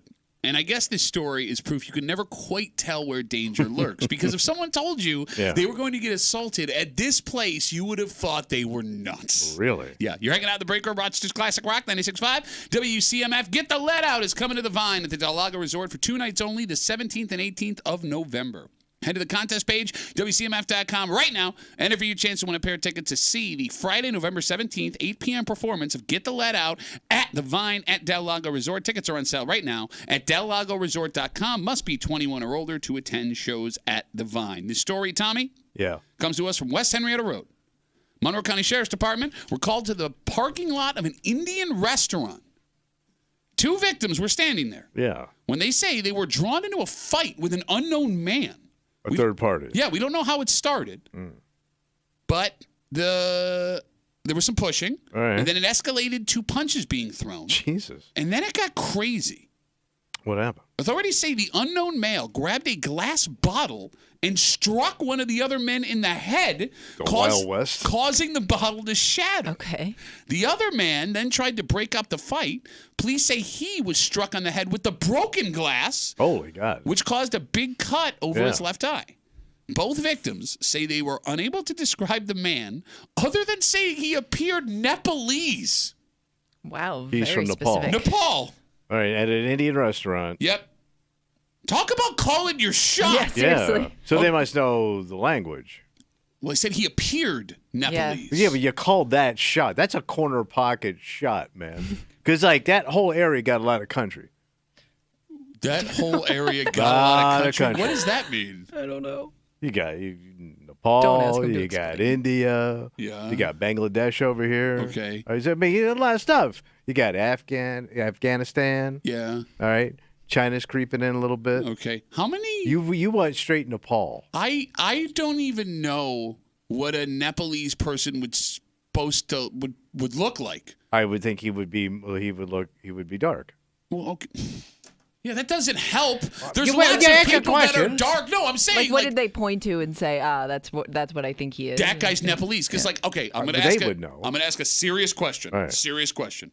Is someone from Nepal? Do they look more Middle Eastern or do they look more Asian? I think they look more Indian. Okay, that's so Middle Eastern then. Well, yeah. Okay. Yes. You know what I'm saying? Yeah. Because up until you just said that, I thought Nepalese people were like straight up Asian. Well, they are part of Asia. That's what I'm saying. Yeah. But not like Indian I Asia, but understand, like like Japan, China, Vietnam. I think they Korea. look more like of Indian descent. Okay, gotcha. See? So how do you know he's from Nepal? You'd have to ask Bob Seger. Well, yeah. I am gonna go back to Kathmandu. I hate Henrietta. So, this suspect, Nepalese or not, got in a car and took off. Right. And the victims also didn't see what kind of car they took Wait, off they didn't in. even get that? No, Wait, they and- knew he sounded like he's from Nepal, but No, they didn't by get the that. way, you just picked up No, sounded. They no. said he'd appeared All right. Nepalese. Well, sound, look. But they didn't check out the car? Apparently not. Well, one guy was bleeding and one guy just got This had sounds like one of your joints. yeah, it might be. I don't You know. like those joints on the Jeff. Love the Indian restaurants in Henrietta. But no, it doesn't say which Indian restaurant it Right. was. So there are also no cameras in the area. So this What man. joint ain't got no camera? No cameras in the area. He's still at large. Wow. So meanwhile, the victims were taken to the hospital, treated and released. They're going to be okay. Anybody want to explain what the hell this was all about? It almost sounds it like he doesn't- knew one of them. It doesn't say he got away with anything. No, it So wasn't it's just a robbery. straight up fight. Yeah. Okay. Yeah, and by the way, if he knew one of them, you would know who Yeah. it was. Yeah, that's a good point. All right. Right? Listen, the guy's just crazy. So this is in Henrietta. Mm-hmm. Around all of the restaurants and stores where there are 1,000 yeah. people at all times. Yeah, you would never think you're going to see anything like this. I mean, Tommy, short of a shoplifting story every once in a while, you never hear anything like this. Yeah, I don't think busting bottles over heads. And on top of that, Yeah. there isn't really a motive here, right? There aren't any details about the argument before the fight. We just Right. touched on there are no details about an attempted robbery. And even if there was, what kind of fight could you get in outside of an Indian restaurant? You just had that delicious food. My curry was too hot, and now I'm taking it out on you. Stories like this, I think, are the ones that give people the most anxiety. Because 95% of the greater Rochester area, you are completely, totally safe. Yeah. right? You can walk around, not worry about a damn thing. I never think twice. And yes, there are crime in these places, but it's rarely person on person. But it's never in my mind. I get you. It can feel like when you watch the news, scary things are everywhere. Yeah. And that's rarely true. Until you see a story like this, which you go, oh my God, it's really everywhere. I know. Like, what the hell am I supposed to do if I'm walking out of an Indian restaurant and I get attacked by a man with a bottle for reasons I don't understand? Right. And I don't even know what culture he's from. Also, I'm full of Indian food. Yeah. If there's one type of food you don't want to have inside you and then have to immediately defend yourself, it's Indian food. Yeah. Well, we don't know if they ate yet or if they were still ordering. Good point. Let's hope Could be pre-meal. Let's hope they didn't eat yet. Yeah. Because, like, seriously, can you think of a worse food to have bubbling around inside you when you are having to fist fight somebody than Indian food? Sloshing around. I got a question. Sure. Oh, I don't like the way you asked. I got a question. The dudes that got roughed up. Yeah. Were they Indian? Don't know. All right. Why, do you think there's a Nepalese Indian issue? I don't know. I mean, I do know now those we're going countries. into geo-global politics? I just know those countries touch. They Okay. border each other, I think. And Nothing but the greatest international. it's a tough spot on the globe, man. I don't do much in that area. No, I know. So you could just not say anything. No, but I'm wondering, could it have been something that these two cultures just don't like each other? Okay, so in your head. I don't. I guess it's not listen. out of It's the a question. random attack, No, and I nobody know. lost a wallet. I'm with you, and I'm just walking through this with you. Yeah. So in your head, you are wondering, do Nepalese people and Indian people, Not by the get way, along. we don't know these people were Indian who Right. were attacked, not get along, and a Nepalese man saw two what he believed were to be Indian people because Coming out of the Indian joint. okay, and decided to just randomly attack them. Well, that's what it sounds like. They got randomly jumped for no reason. What Well- else would there be? well, Unless here's- the guy's just straight up crazy. Well, we're also just getting one side of the story. I understand, right? but I that's mean, all we can go on. No, but I'm saying, like, I guess it's not out of the question. The two guys that called the cops left very valuable information Right, out of okay. the story. You know what I'm saying? right. Because, again, there are no cameras in the area. It does seem strange that you would just be attacked, two people attacked by one person. And you That's- weren't robbed. Yeah. Because, like, think about this, too. Even if it was, let's say, in theory, hypothetically, Yeah. speculating, it's your, he didn't like whoever these people were. Yeah. You're still taking on two people as Yeah. one person. Yes. And the Which- bottle didn't show up until apparently he reached down on the ground and grabbed He it. was just laying there. Yeah, he didn't run in with a bottle. Yeah, It he wasn't didn't the come Warriors. prepared. What the hell's going on here? I have no idea. All right, 252 WCMF. 252. That's why I say Wegmans has great food. But you go, no. This happened down the street from a Wegmans. Away from Wegmans. No, it happened down the street from a Yeah, Wegmans. down. See that way? Down. 252 WCMF. Two victims attacked, according to the Monroe County Sheriff's Department, outside an Indian restaurant on West Henrietta Road. Police say that it started with shoving and then punches, and then the unknown male grabbed a glass bottle, struck one of the men in the head. That shattered. The other guy tried to break it up. Police say he was struck in the head with the broken glass, caused a cut over his eye. Both men were unable to describe the man other than saying he appeared Nepalese, which is a pretty... Deep Called it cut. shot. Right, Yeah. thank you. Yes. Much like over his eye. Then they also said that they didn't see what kind of car he had, and there are no cameras. So Right. we don't know why, we don't know who, we don't know where, we don't know anything. No. Maybe just some words were exchanged. Okay, You know? go back to Nepal. I'll show you. You talking to me? I know you weren't talking to me. I don't even know how to do a Nepalese accent to make this conversation more authentic. I don't either. I know nothing about Nepal. I don't know any famous people from Nepal. Kimmy, can you Google the most famous Nepalese person? Maybe that'll help us give us an image in our head as to what Right. this fight would have looked like. The other problem with a story like this, Tommy, it seems like an isolated incident that may encourage dangerous behavior from some people you know in your life. Like folks that carry weapons around that are illegal Yes. under the guise of it's just to protect myself. Right. Because there is someone we know very well who at this moment is carrying 4 illegal things on her person, all of which she bought on Amazon, no problem. Right. Right? Yeah. She has brass knuckles. She has a collapsible baton. And then we're talking a she. Yes, she has those cat eye spikes, and she has a taser. Yeah. And she keeps all of them on her at all times. And she is the type of jumpy person Oh, yeah. who will eventually hurt someone that meant no harm to her. But I could see her seeing this story, be like, oh my God, I'm terrified. Walking out of a restaurant in Henrietta, somebody goes, excuse me. Oh, yeah. Yeah, she don't mess. But then that person sees this story and goes, well, why shouldn't I carry these things? You know, these people were randomly attacked in this parking lot. You got no argument against it, really, when you see stuff like that. It's against the law. I mean, I that's a know, pretty but good I'm saying, argument. but the fear. You got no argument against their fear. Well, no, I mean, the argument would be, when do you ever see stories like this? Yes, things happen. I know. They're random. And rare. Right. But when you see it in the news and it's in your head, right? No, but you can realize as you're watching this story or hearing us talk about it, like this never happens. Never happens. Until it does. Oh, shut up. 252 WCMF. Kimmy, who is the most famous person from Nepal? I don't think you would know. Just give us the name. Well, Shristi. She was like a Miss Nepal, Miss World Nepal. Did she win Miss World? No. Okay. No.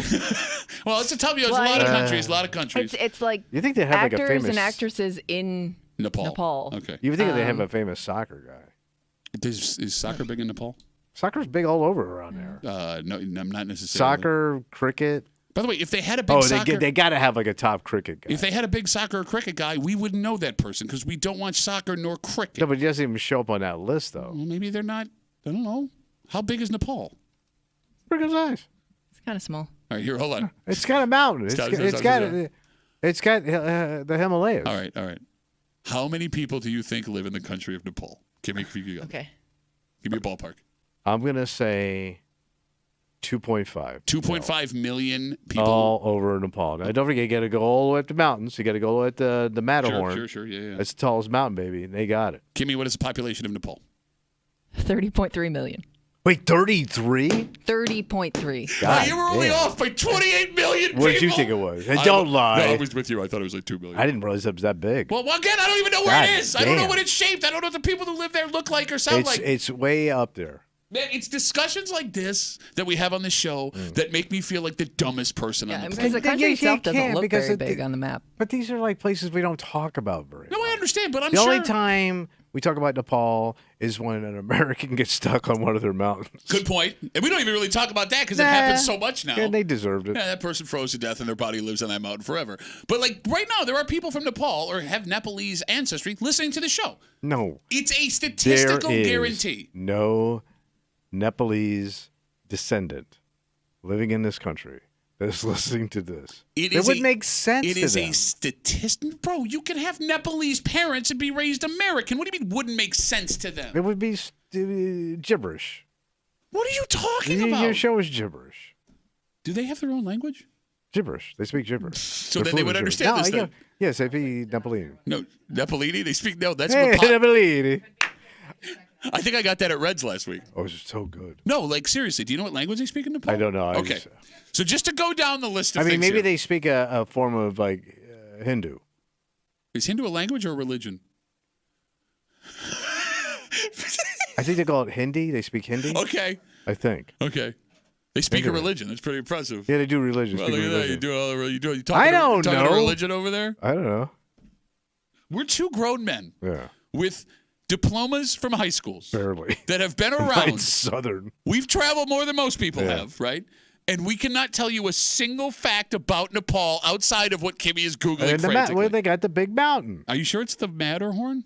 That I'm not sure of either. Everest. Yeah, it's Everest. Yeah, because you can go up the Nepalese side of Everest. Well, isn't there like a city in Nepal like known for like where the people... Well, I'm going to Kathmandu. What's that? Where people just live like super long lives, like it's their average lifespan is like way longer than most. You know why? Places. They don't attack people with bottles. Yeah. And the funniest part about this story is we don't even know if the guy who attacked him was Nepalese. That is Said, true. quote in the story, appeared Nepalese. All right, so what did we learn here? We know nothing about Nepal. Well, we learned that it has 30.2 million people. They have a mountain, but we're not sure which one.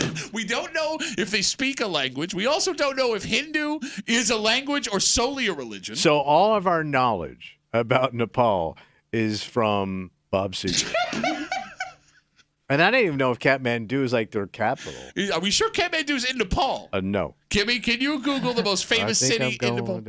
Yeah, I think it's Nepal. I thought Kathmandu was in Louisiana. I'm not even making that up. When I had no idea. There could be a Kathmandu, Louisiana. I feel like I've driven by a Louisiana sign that said Yes, exit. it's in Nepal. Okay. Is it the capital? Let's see. I bet it's big. By the way, all you folks listening, where else are you getting hot Nepalese talk? Yes, it is. It's the capital. All right. Hey, we did it. We got one thing right about the country of Nepal. All right, to all of you Nepalese folks that are listening right now, thanks for the help. Yes. Dicks. Let's take a break. Well, if it was someone from Nepal that allegedly committed this crime, right, that's really branching out from where you're from. Yeah. And there is a business from Rochester that is branching itself out. Oh. States away, buddy. Time zones away. Dang. And they are opening their first ever location in this state. This didn't make any sense. What do you mean? It's hot here. It makes perfect sense. No, but do they have anything else close to it? I don't know. And in fact, I don't even know the city. It might be Kathmandu, Texas. Oh.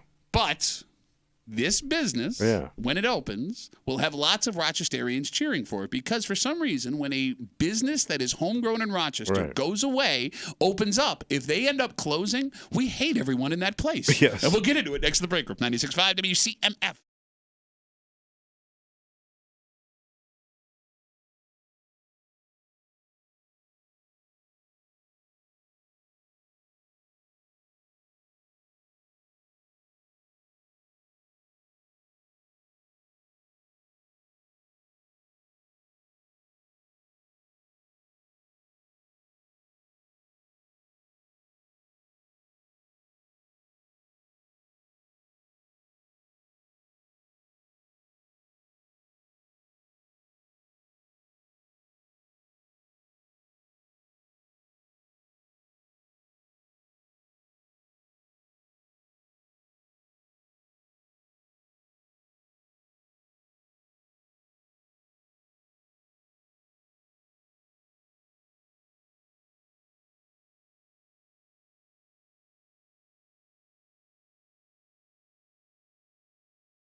Big news for a Rochester born and bred business. Damn. They are branching out almost all the way across the country. Wow. And here's the thing. This doesn't affect us in any way. No. Yet if it doesn't go well, we'll be showing up with pitchforks and torches.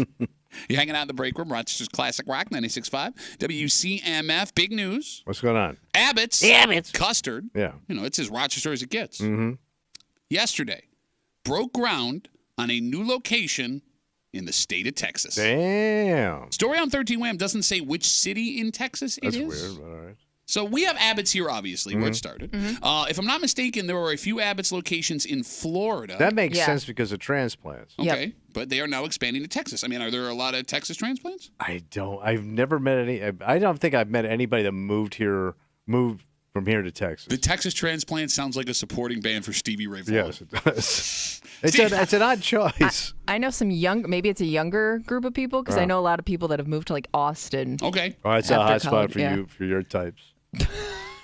You haven't been there in 20 years. Bro, it's you have not been there in 20 Austin years. is hipster central since day one. Yeah, but they could all be now 50-year-old hipsters. No, but I'm guessing the young ones are good. Don't they? They got the big music outside festivals and everything. The going big on. music outside festival? You know what I'm talking about. Okay. Oh, all right. It's an odd choice, though. Like, because that's the only one in Texas. But year-round ice cream. Yeah, it's eaters, always hot. You know. Makes Yeah, perfect true. sense. But don't they have their own ice cream down there? Yeah, but it's as good as Abbott. Maybe they don't have custard? Custard is a Western New York thing, That's right? a tough thing to come I by don't know. in a lot of other places. Is custard a Western New York thing? I think it is. Oh, maybe that's the hook. Custard French, definitely a Western New York thing. But that means you got to convince cowboys to go custard. Bro, it's all fat. Yeah, of course they're going to go custard. Bro, Cowboy going custard. Bro, Cowboy Gone Custard is my favorite. He's gone custard. He can't fit them jeans. He's gone custard. He used to be mean. Look, if you're trying to sell Cowboys frozen yogurt, I'm with you. But this is a cowboy kind of ice cream. All man. right. It's custard. All right. Straight up custard. right. Uncut, American, not for custard. So yeah, custard was invented in Coney Island, Brooklyn. Okay, so there you go. All right. So it's a northeastern thing. There you go. So maybe they don't have a lot of custard down All there. right. Yeah, I don't know. It's been 100-something years, and maybe probably get down. Nobody crossed the line with custard. Maybe it doesn't travel well. Well, General Custard, maybe they didn't make that far. Hey, there you go. Your top custard. So does it bother you guys if a Rochester food business doesn't make it in another place? Oh yeah. What's wrong with you people? You don't like good food? Because as soon as they don't like it, we're going to call them hillbillies. So there have been massive hits and misses for all kinds of businesses. Wegmans, for example, has been crushing it. Yeah. We take pride in that. But then that one Wegmans outside of Boston closed, and Kimmy wanted to burn her house Yeah, down. how dare you? Now, that place was gorgeous. 2 floors Yeah. attached to a mall. They A had little a card different. escalator, right? There are staples in Rochester that seem to just don't work outside our community. For example, Bill Gray's couldn't make it in Buffalo. They closed all their locations. Right. Tahoe's tried a few places outside of Rochester. That didn't work. That stuff is really good, but it's not good to them. All right. Which I guess makes sense. I mean, different communities have different taste buds just based on different pizzas you get. True. So why do we take it so personally? I mean, because it's town pride. But it's not in our town anymore. Oh. Well, why don't you like it? No, I mean, We like it. Why don't you like it? Look, I'm with you. I will be furious if this Abbott's in Texas ends up not being successful. But it shouldn't. Doesn't make any sense. I know. It's not like when I go to Texas, I'm going to go out of my way to find an Abbott's. No, but you might slide in there if you come across it. Well, Right? I don't know. I'm going to try something I've never had. I can get Abbott's anytime here in Rochester. Don't you want to see how they kind of do it, though? That's so weird to me that you do this. That 'Cause they longhorn it up. You said that you want to go to Wegmans outside of New York State. Oh, but that one in Manhattan, I'm definitely going to. That's happening. Okay, that I get because it's unique. I'm putting right? that together. But like, You guys are in. let's say they had a Bill Gray's in Virginia when you were taking a road trip. Yeah, and if I was there, I'd slide in just to see what it looks like and get Why? a burger there. Why? You're gonna Well, get first that. of all, you're supporting your own town. No, you're supporting the one in Virginia. But it's still good. Some of it gets kicked up to the corporate boys. Yeah, that $6 cheeseburger. I would Hey, say it all counts, buddy. I would say if you go to a place that's very well known around here, out of town, your chances of being disappointed increase. Ooh. Not at And that's Wegmans. only because you have expectations of the one here where No, maybe you know why? Because the water's different. The water makes a difference.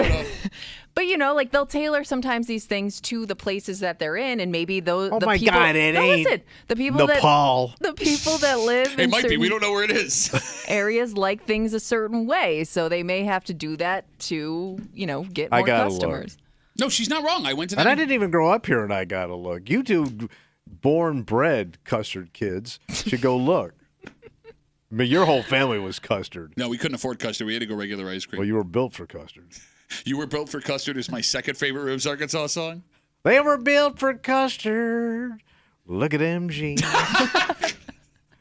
252 WCMF. Yesterday, Abbott's breaks ground on a new Texas location. It's the first one in the state. I believe this is the third state that Abbott's will be venturing into. Kimmy, can you Google what city it's in? They might even get like Texas celeb to come out for the ribbon cutting. No, it just looked like a bunch of people in dress clothes. No, they haven't done it yet. For the ribbon when they open it. What? They just broke ground. They haven't opened it up. Oh, I get what you're saying. What Texas celeb would you invite out for? What Texas celeb says custard to you? Custard? Yeah. Oh. Because I know you had Matthew McConaughey in your head. How about ZZ Top? My boys like some custard. Well, there's only two of them left. He's got a cone. He's got custard on it. Yeah. Well, okay, that's it. 2 members of ZZ Top to open up Abbott's. Yeah, that's enough. No, you'd have to put him in. You have to put those beard guards on him. They're not going to go for that. Can you think? I can't think of a single Texas celebrity that screams custard. There's a ton of Texas celebs. Give me one. Go. Well, you did the best one. Right, what are you talking? What did I take? McConaughey? Yeah. Okay, but he doesn't look like a guy who Oh. eats custard. Number 1 Texan. Who? Willie. Willie Nelson? And Willie loves him some custard. That is true. That's a good call. Yeah, but can you get Willie Blue Nelson? eyes crying to my custard. Can you get Willie Nelson to come open up an Abbott's? I Bro, think he's past. the amount of weed that dude smokes, you don't think he's munched out of his mind? Munched out of his mind. And he'll pull up his bus that he burns cooking oil with and eat. Kimmy, do we have a location for the Abbott's in Texas? No, it does not. There's That's so pictures weird. of it. Is it a secret? I don't know because there's Are only they trying one. to keep Willie Nelson out until That's they're it. done? There's only one place that has the story, and it just says Texas. Okay. Does not give a specific location. All right. Well, luckily, Texas isn't the biggest state in. Oh, McKinney, Texas. Just found it. Where the hell's McKinney? I feel like that's a big high school football place. For some reason, that name sticks out, and maybe for a really bad reason. I don't know. No, now that you bring that up, I'm thinking of 3 places in Texas that stick out for a really. Why do we know that name? You know what? Don't look into it. It's just outside of Dallas. Okay. Oh, nothing bad happens in Dallas. Ever. Let's stop investigating what we're thinking right now. Everyone, forget about what we said. Tommy, death is not easy to talk about. No. And you have a theory that has shown up in your life recently. Yes. About how different people deal with death. Mm-hmm. And How look, you process it. yeah, and look, fact is, every single person listening to this show will deal with death differently. Can't avoid it. But you say, Tommy, there are 2 specific different types of people and how they deal with death. Absolutely. And it all depends on what kind of genitals they have. Mm-hmm. And we'll get into it next to the break room. 96.5 WCMF.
The cold hand of death is coming for all of us. Oh, yeah. Happy Friday. Mm-hmm.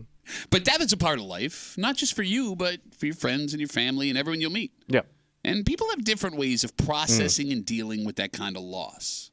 However, someone in this room is convinced there are only two ways people handle death. Yeah. Ways that men handle it and ways that women handle it. You hanging out in the break room on just Classic Rock 96.5, WCMF. Don't miss Bruce Springsteen and the E Street Band at the JMA Wireless Dome Thursday, April 18th. Tickets go on sale in exactly 51 minutes. Damn. At Ticketmaster.com. We will also have a way for you to get tickets today with Jolene. We'll fill you in on that in a little while here in the show. Just after 9:25, 9:30, it is Friday. You know what that means. Well, we're going to creep it out, buddy. That's right. Creep kept coming at you. And you've heard of red flags in a relationship?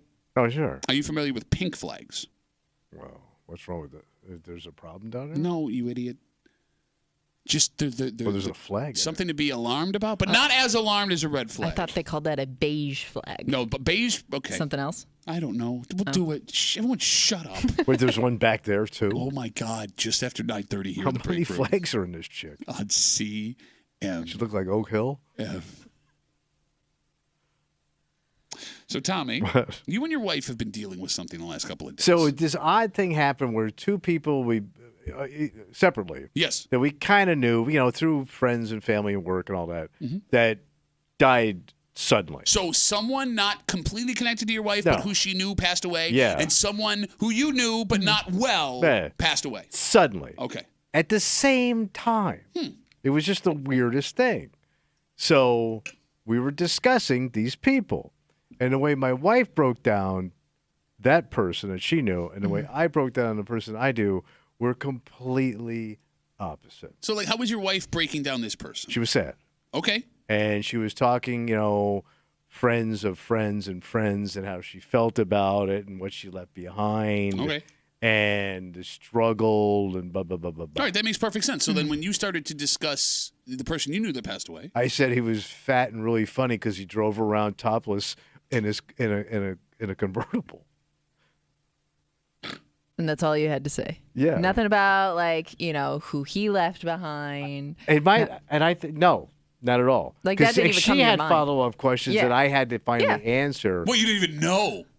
Oh. I kind of knew, but it worked didn't. with this guy for years. But it didn't. But it wasn't even top of mind because Okay. all I said was he was a fat, funny guy, and he embraced it. Okay. He wasn't ashamed of what he looked like.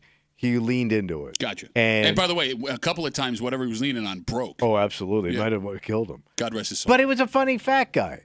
And I was kind of remembering him in a good way. Okay. Where I think my wife was more dark in the way she was describing this see, woman. You're painting the way she was talking about it as bad, which I wouldn't say it was dark. She's just kind of analyzing the situation differently. Right, And- but I think mine's way healthier. Okay, for you. I know you feel guilty because you're immediately getting defensive. No.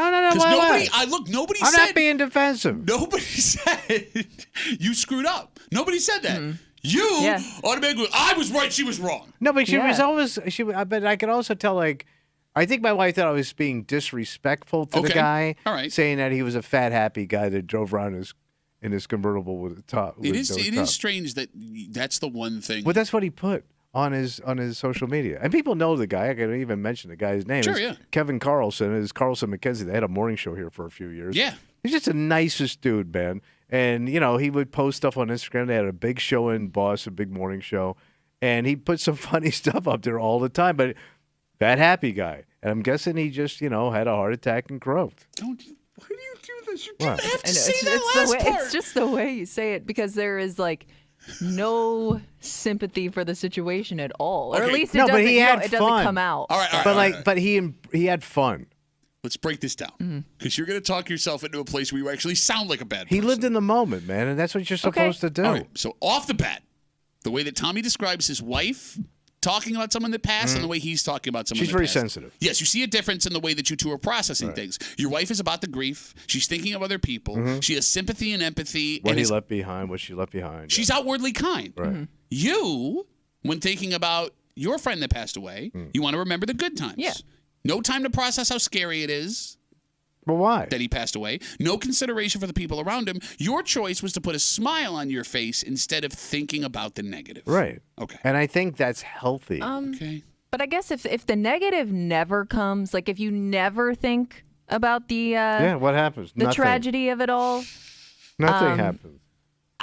I don't know. Does that do something to you if you just keep that inside and never show that? Why hang on to dark stuff that doesn't affect you Well, directly? because it makes you it don't look even like you know don't these people care. that well. Am I Okay. supposed to worry about his grown children that I've never met? I mean, how does it? What do you want from Well, me? that's sounded something that extremely I was going to say. insensitive. What do you that want is from me? Something that should cross your mind, even if you don't say it out loud. It should be something that comes to your mind as a I'll go part to of this Abbott's guy's today and light life. a candle. The phone number is 252-WCMF, 252-9263. I guess there are two specific questions What's here. that? One, your question, which is the healthier way to be? Because, look, there are people that handle these things differently, and we'll touch on that in a second. But I think the other question here, do all men and women handle death in these specific ways? Because, look, I do the same thing that you're describing. Right. I do it. My wife does the same thing you describe your wife doing. And, Tommy, it feels like you might be onto something in your take that men and women exclusively How we process death. It feels like women want to grieve where men want no part of grieving. You're pushing it because off. you want to move on quickly. Okay. Why? Because you don't want to be depressed. Okay, but I mean, somebody died. That is depressing. I understand that, I but don't think you do. well, I get it. You ain't breathing. I guess. Okay, but you do. You just move What? on. It's very cold. Yeah. I mean, But yeah, but don't you want to be happy? Don't you? Well, why do you want to be down? Like if you don't have to be, if something doesn't directly affect you, and these are people that we're not deeply connected with. Sure. Why do you want to think about all that negativity that's not healthy for you? Do you hear what you're saying? I'm going to say back to you what you just said, and I want you to tell me how it sounds. If it doesn't have a direct effect on my life, I don't care. Yes. So like like when people die. But Go ahead. No, I cut you off. Go ahead. So like when people die in New Orleans and they have those second line dances behind them, and they march them to their grave. Sure. But they party, they dance, they go out and have drinks, and they celebrate their life. Uh-huh. It's not a dark moment. But isn't I mean, I don't know. It's not that they never have a dark moment. This They ain't is, showing it in that line, man. They got Well, no. trombones and everything go. but don't they do some kind of like service or tribute? No, or- they party. The service that's is what the you happening. said. No, you idiot. Yeah. You They just lied, literally though. dance you into the ground. I understand, but there is grief before the Yeah. dancing. Or When after, does I that know. start? As soon as they die? Well, that part, yes. But I think that's healthy. I think it's you can unhealthy. experience both. I think it's unhealthy to live with no empathy for other people. Empathy bring you down every time. Yeah, but without empathy, you're just you. Yeah, what's wrong with that? With no outside influences. That's sounds- unhealthy. No, it's healthy. I think there's also Oh, I didn't look at it that way. I think there's also a difference, even in the way you told the story, What? between maybe how men and women handle this. I would have more questions about the whole situation Right. than How the maybe person passed how they away, passed how their away, family's what they're doing. like, yeah, Okay. like what you know. I mean, I don't how's even their know how family. exactly how he died. And I don't even know if any of those some of those questions even come to your mind. No. Like my wife asked me a question. I didn't ask any follow-up questions, but I didn't have to because she was talking about it. Fair enough. I mean, she's breaking it down, and then she was like, "With me, how'd he die?" I go, "Well, he's a big dude, and he loved life." So I'm guessing He died of loving life? loving life, Snicker bars, cheeseburgers. I'm guessing his BMI, caught up with it, brother. 252-WCMF, 252-9263. Tommy is convinced that men and women handle death completely differently. And he's basing this on an interaction he just had. A friend of your wife's passes away, and she was all about, the family. Oh, my God, yeah. Grief and feeling bad and talk about it. A friend of yours passed away recently, and you just wanted to tell her how he drove around in a convertible with no shirt on. He's a funny guy. Okay. 252-WCMF, 252-9263. Let's talk to Pete. Hey, Petey, what's up, buddy? Hey, so this was like 8 years ago, but we had 6 deaths between family and friends, and it just pretty much made us numb to, to someone's death. It was just like, oh, okay. The first 2 were bad because it was my wife's grandfather and my father-in-law. Mm-hmm. But after that, it was almost like, oh, okay, well, we got to go to another funeral. Okay, I understand it. Look, and again. Well, you get overwhelmed with grief, basically. Oh, yeah. I mean, it was like, I think we spent more time in the funeral homes that year than we did actually working. Well, at least that's what it felt like anyway. No, I get what you're saying. But, I mean, to not – look, again, Tommy, I deal with death the same way you do. Pete, I understand what you're saying. But then to follow it up with, if it doesn't affect me, I don't care. Well, how can it? I mean, how much care can you have if it doesn't directly affect you? Over the momentary grief that you feel for the loss, how else? What else are you gonna do with it? Pete, thoughts on that? Well, I kind of agree with him. I mean, because we had my cousin's 6-month-old baby died in daycare in Michigan, and we were pregnant with our son. And it was still like, oh, my God, that can actually happen. But it was still like it didn't really directly affect us, so it was I guess I kind of see where Tommy's coming from. Okay, was it going there, Pete? Pete, thanks for the call, buddy. Have a good rest of the day. Sorry about everything that happened, man. Thank you. Rest in peace. Don't get what I was doing that. But you heard what you said come back. Yeah. And look, different. I understand why Pete feels that way. And I'm not going to judge anybody for grieving anybody because everybody has their own reason to do it. But when you heard what you said come back at you from someone else's mouth, you go, oh, my God, I can't believe what that sounds like. Well, they're not doing it right. Oh, my God. You got to do it. All right, the phone number is 252-WCMF, 252-9263. Whether you are legitimately grieving the death of someone or only remembering the good times, it is hard to argue either one is wrong. But I would also understand why our wives would think we're monsters for reacting this way, because it's not normal. It's not. All right. The human way to do it is the way that the women in our lives, our wives, our girlfriends do it. So they're doing it right, we're doing it wrong? No, I'm not saying one is right and one is wrong. Yeah. I'm saying one is human and one is not. Well, I'm a human at doing it, so that makes me human. I mean, to your point, you can't.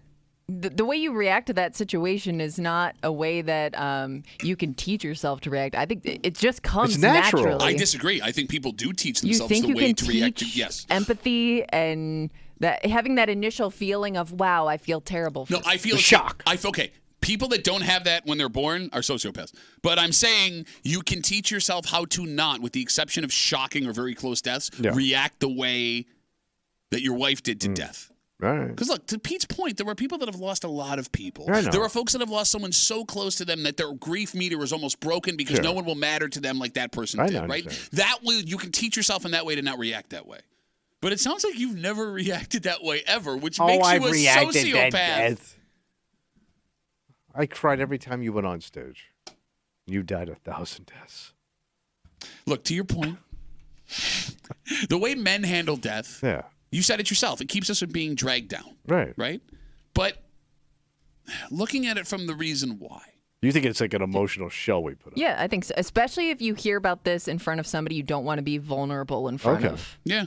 I mean, look, I could have a funeral to go to, calling hours and people to speak to. There's going to be a lot of emotion to deal with for a long period of time. I don't want to be sad that long. I can't be sad that long. Someone has to handle details. Someone has to drive back and forth to places. You have to go back to work maybe before you're fully over what just happened. But it's got to be a woman thing, too. No. What do you mean it's a woman thing? How they process. No, what I'm saying is in our heads as men, we have to be the ones that get people there. We have to be the providers. We have to be the shoulder to cry. Right. And it is hard to be that when you are having the same emotions that your wife is going through. Can't be a weepy Willie. Well, no. See, now you make it sound like a bad thing. Blue eyes crying over this dead dude. Who wants to go to Abbott's? Oh, that dude wanted to go to Abbott's. But here's every woman I've ever been with in my life. Okay. Every time we had to go to calling hours, like at the funeral home. Yep. They always want to hang. Well, yeah, because you want to be there for the people that lost their friends and but family. like you go through the line, and then they're looking for a seat. I'm like, we're done. Okay, like I was with you up until this moment right Do you now. like sitting and grieving? No, I don't, but I'm starting to think you really are just a bad person. You're a sociopath. You like sitting. Yeah, you cold. You don't like it, but you do it for other people. But you don't like it either. But I understand like that, You're colder than that dude in the box. There goes that empathy again. Cold Kimmy. No, but this as cold as I am, I still show up when I need to. I show up and I want to hang. You've cut lines and winks. You've said that on and then complain about being there while you're there. Got through quick, bro. No, that's what I mean. Like, I was home in an hour. Handling death the way that you do, I think, is normal. Yeah, I'm not a psychiatrist. Yeah. The fact that you have no consideration in any way for the people affected by this death is not. Well, what am I saying? I don't know. Talk to the people that passed away. But I don't know or the people that were close to them. What were you supposed to say? I'm sorry? Well, wow. That's groundbreaking. You can't have a conversation. You talk for a living, you idiot. Yeah, but I talk filthy for a living. 252-WCMF, 252-9263. Tommy and his wife oddly have two people that were semi-close, not really. People you knew pass away at the same time. Your wife did what women do, right? Grieving. Analyze thinking about the whole situation. Family, all these things, right? Outwardly mourn. You told your wife about how this guy that passed away drove with no shirt on in a convertible, couldn't answer questions, and don't want... Yeah, and she thought I was being disrespectful. Okay. 252-WCMF. Let's talk to Barber. Hey, Barber, how are you, buddy? Morning, guys. My grandmother told me about stories like when she grew up in the foothills of the Adirondacks back like in the 1920s. That's when people there was like dropped dead, there were no bro. funeral homes. Yeah, there were no funeral homes around back then. So they were Irish. So you had like the Irish wakes inside the house. Like the body was on the dining room table. Mm-hmm. And then people would come in, then they start drinking. It got to a point where they would prop the body up in the corner of the room in a chair and start pouring shots of whiskey down the bodies.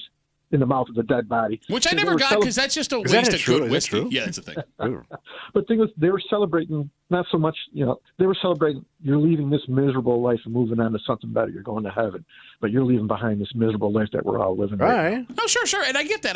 Life was pretty miserable back then. But, there's a difference, Barbara, right? Like after you've had the time to process and everything goes through, I get it. We're going to remember the good times. Celebrate their life. Yes, the immediate response, I guess, is what we're talking about here. And even in that case, you're still together doing this thing where Tommy wouldn't want to be in that room. You'd be freaked out by a dead body. Well, who wouldn't, man? The Irish?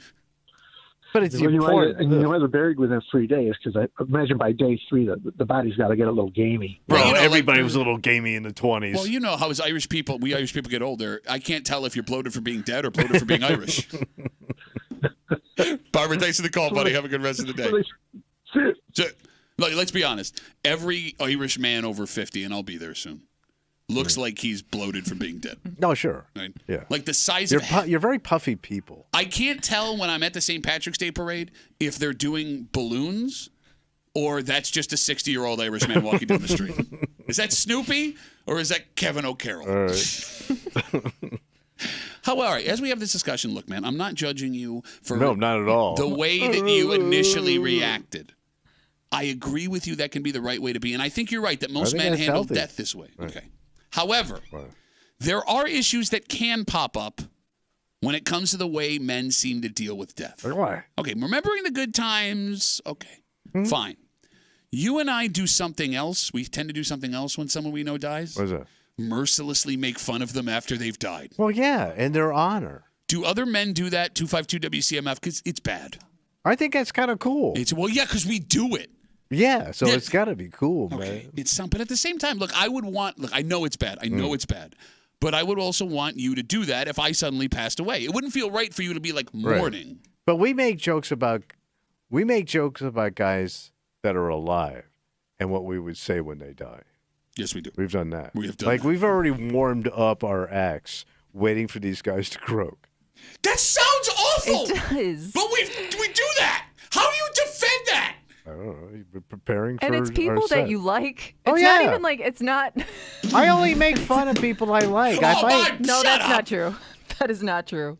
I think sounded good. I'm guessing that between you and your wife, even if it's not death, let's say something bad happens to somebody. Oh, God, I know. I know. You handle it the same way, right? Like you get immediately uncomfortable. Yes. Whereas like she wants to know the details, wants to know how everybody's doing. What can we do next for these people? Right. And you just. My wife wants to yes, she would want to bring something over to the house, text them, reach out to all the things you're get involved. Yes. Yes, and yes. Can I tell you a story real quick? And we'll go back to the phone. I love a good story. So to your point about bad things happening, 2 years ago, someone that my wife and I know, their house burned to the ground. Oh, Jesus. It was terrible. Yeah. Everyone was safe, thank God, but they lost everything. But because it was this person, and I like this person. Yeah. Do you? I really do. No, Okay. I do. I like this person. Right. But the way she said it, like so-and-so's house just burned to the ground. I immediately started laughing. Well, sometimes it just hits you the wrong way. I couldn't help it. I just lost it. And then she was getting... I do know people have that laugh reflex. They will laugh at any terrible news. No, but sometimes it just sounds funny. The way it happened, it's not a reflex. It's not an uncomfortable thing. Yeah. The way it happened, knowing that person, the way it all worked out, I just lost it. And I could see my wife getting furious with me, which made me laugh even harder because she wasn't finding the humor in what I found funny. And you both did it with me when I told you about my Uncle Dick. My Uncle Dick, walking downtown Auburn, got hit in the head with a sledgehammer. How do you not laugh at that? Well, that's just... I mean, the poor bastard was know. never the same, but he was an Uncle Dick, and they all live up to their name. I'm just saying, like... But we didn't know. I don't even know what your Uncle Dick looks like. But just the statement, he looks like a dick. Uncle Dick got hit in the head with a sledgehammer is hysterically funny on its own. Yes. That's a hysterical standalone sentence. It's a Ribs Arkansas song. It is. 252 WCMF, 252-9263. Men and women dealing with death differently. It's going on in Tommy's house right now. Your wife thinks you're a monster. Yeah. You're arguing your way's the healthier way to be. Let's talk to Tom. Hey, Tom, what's going on, buddy? Good. How you doing? Good, man. Teabag. The beginning of the year, my mom died. I'm sorry. And then a couple weeks later, my little sister died. Oh, jeez. And then 21 days after that, my dad died. Oh, my God, Tom. So I lost my entire family within 2 months. How long ago was this? Beginning of summer. Oh, Tom, I'm sorry. Yeah, Jesus. Yeah. Of course, there was no life insurance, so Okay. I had to pay for it all. It was very Hey, but you don't like to complain. Are you kidding me right now? But to your point, I never cried. I don't know why. I don't know because there was too much of it going on or what. Okay. You could have been overwhelmed. That's why I think it had to be. It's too much to take in. No, it is strange, Tom. Look, I'm with you. And I think there are lots of men that when stuff like that happens and you don't react emotionally, you start to wonder if you're a legitimate monster. Yes. You know what I'm saying? Yeah, okay. Because I was at the funeral home crying, and I'm not crying at all. Like, what the hell's wrong with me? Look, all right, Tom. Look, if we're gonna play the grief, You're overwhelmed with everything too, because you're responsible for. I mean, you see all the stuff that you have to do. To make this go. So it could be a distraction too. And it could be that, but I think there's more to it. And Tom, not to play the grief meter here because you win. But, my dad had his heart attack and was in a coma, crashed his car, died. They brought him back to life, and it looked like he was going to make it. And I go to the hospital that night. My family's already there, and they're bawling their eyes out. And I didn't shed a tear. Yeah. I did not cry the entire process. Wow. And Tom, but it was the same thing, Tom. Like, I felt the same thing you did. Yeah. Why am I not... I mean, I was sad. Yeah. I was grieving. But it didn't catch it in that way. Yeah, why? What happened to us, Tom? I don't know. I had to go through a house of 65 years of stuff and get rid of everything, and that was another nightmare. But you didn't cry? No, I didn't cry. I got emotional, a little sentimental. I went through some of the pictures. That's about it. I mean, again, you don't like to complain much. Oh, my God. I had to go to that house. 65 years of crap they had in that house I had to throw out. Tom, you know what the funniest part about this is? He's never dealt with any real grief in his life. I've had grief. You people, you die. I get grief in every day. Shut up. Every day is a death. God, why will you not die? Every day I feel like Tom walking into this room. I lose everything. Tom, I'm sorry, buddy, but thanks for the call. Hang in there, bro. All right, take care. There goes non-crying Tom. We're all monsters, I guess. Every man is a monster. What do you want from me, man? To have a little empathy? Yeah. At least try. If I get it, I'll let you know. I do want to read this Facebook message before we move on, because we've had a lot of dude calls here. Yeah. Anna writes us. Oh, a lady griever. That's right. Men laugh about people dying because none of you are mature enough to actually deal with the grief you feel. You don't want to admit that you are hurt or you're scared or you're sad, so you make stupid jokes, and there is no excuse. It's inappropriate. Is she right? No, but okay, before you get defensive, you monster, think about what she said. Right, what she said. You don't want to admit that you are hurt or scared or sad. You want to make stupid jokes, and there is no excuse. It's inappropriate. Is she right? It's not inappropriate. Not that part. Do we make the jokes to cover because up? We don't want to admit we're hurt or scared or sad? Yeah, I'm sure it's a defense mechanism. It's a shell, I think we put up. Okay. Oh, kind of what you said before. So that makes us weaker. Yeah. Yeah, emotionally, yeah. I mean, we are the weaker sex when it comes to emotions, for sure. You know what's weird? I mean, women live longer because they get it all out. Okay. They're emotional. They don't hold it in. We hold everything in, which is not healthy. So then why are you defending what you're doing? But I think, like, if I... You literally said the healthier way to be is this, and then you go, the reason we die young is because we do this. But at least if I can get a laugh out of it, I get a release. Okay. So Okay. maybe my That's your laughter is me coping crying. mechanism. Oh, ooh. Wow. That was deep, man. Whatever you have to say. If you're watching, Justify it. if you're watching the live stream right now, you saw him realize he said something that sounded profound. I think I'm right though. I think men laughing is them crying. Man. That's their emotional release. That might So actually- we do grieve, but we do it with a smile on our face. That's might how be we right. get the energy. You might be You're right. I mean, maybe for you, but I do know. No, you men- just don't want to No, give no, it no. to me. No, I'm listening. No, you don't want to give me nothing. It's all profound, and Ice Man comes Can I in ask with you a question though? bucket of cubes. You know men that are criers that would get upset if you made a joke in a moment like that. Yeah, but they do morning radio and they're turds. But maybe they're stronger then. No, they're not. I'm not saying they're so not. what are you trying Those to guys argue? are not strong. No, you just said women are the emotionally stronger sex because they are able to grieve and feel Yeah. these feelings, right? And then you say that we are weaker and we die, so the release that we get, laughter, men crying. Therefore, based on that logic, men who cry are stronger than you. Emotional, yes. You would All right. not say that because there was somebody we all know that was crying in front of you, and you walked in here and made fun of them. First thing you did. Well, there goes that profound statement you made. Well, less than a minute. Let's take a break. Let's go from death to death of a radio career. Yeah. Because, it's Friday. You know what that means. Oh, yeah. Time to get creep bag. That's right. We got a creep cap coming at you. And you've heard of a red flag. We're going to give you some pink flags, and we'll explain everything. Shut up. Next to the break room on CMF.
We all know what red flags in relationships are. Oh, yeah. You see it, Warning. you get the hell out of there. Like, you cannot deal with this. However, there are some things that you will see that aren't deal breakers. Okay. But something you need to keep an eye on. Something known as pink flags. So what does that mean? Well, there are 3 pink flags that come up in an article this week that you should be aware of in a relationship. And all 3 of them are in every single relationship. Oh. You're hanging out in the break room. Rochester's Classic Rock 96.5. WCMF. We'll get to that in just a second, but you're disgusting. Oh, thank you. You have no empathy. You're ugly. Short. Stupid. Anything else? You smell weird. I smell nice. Kimmy, don't I always smell nice? I can't smell you, so that's a good thing. Hey, Bro, I sat in your chair yesterday. I kicked the feet thing up, and I got hit in the face with a morning's worth of old man farts. That's not how farts work. I didn't think so either, but here I sit, nose full of old man farts.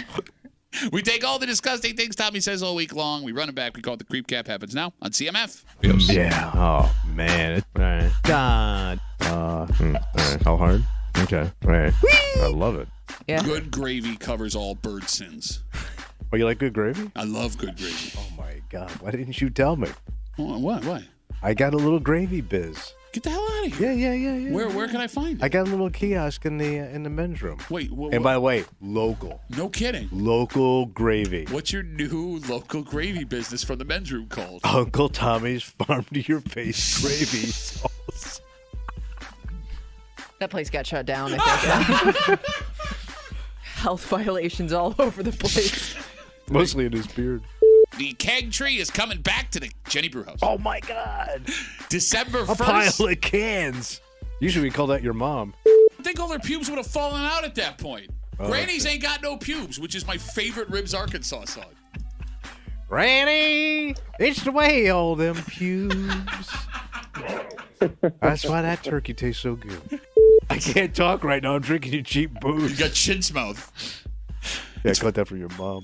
It's up to like 3.5 now as he sits on the stove for no reason. Got a hot ass. We got to get out of the way.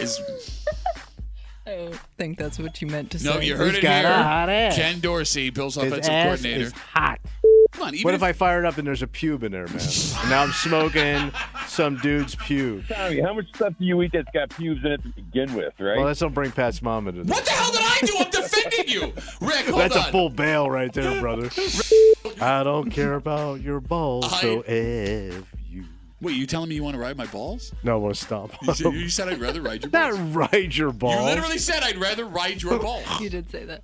Because it's weird, because I just opened up this new business. What's it called? What do you mean, what's it called? You don't want to know where it is first? Where is it? It's a kiosk down there in the men's room. It's called. What's it called? It's called Uncle Pat's Hop on Board, Ride My Balls Sauce. It's so good to be a creep. There it is, Creep Cap on CMF. So we all know about red flags when you're starting a new Yeah, relationship. sure. A little warning sign. So these are called pink flags. What does that according mean? to this relationship article. It's something that is not great, and you need to keep an eye on, but not something that should end the relationship. All right. And we have 3 in front of us right now that are all strange for their own reasons. Okay. So the first pink flag in a new relationship, according to this article, is you don't argue. Oh, okay. You agree with Getting this? along a little too well. Yeah. Like there's no argument. That's not natural. You've never had an argument. That's weird. Okay. So both of you are saying that you need to argue in a relationship for the relationship to be healthy. Well, to have no arguing is just not.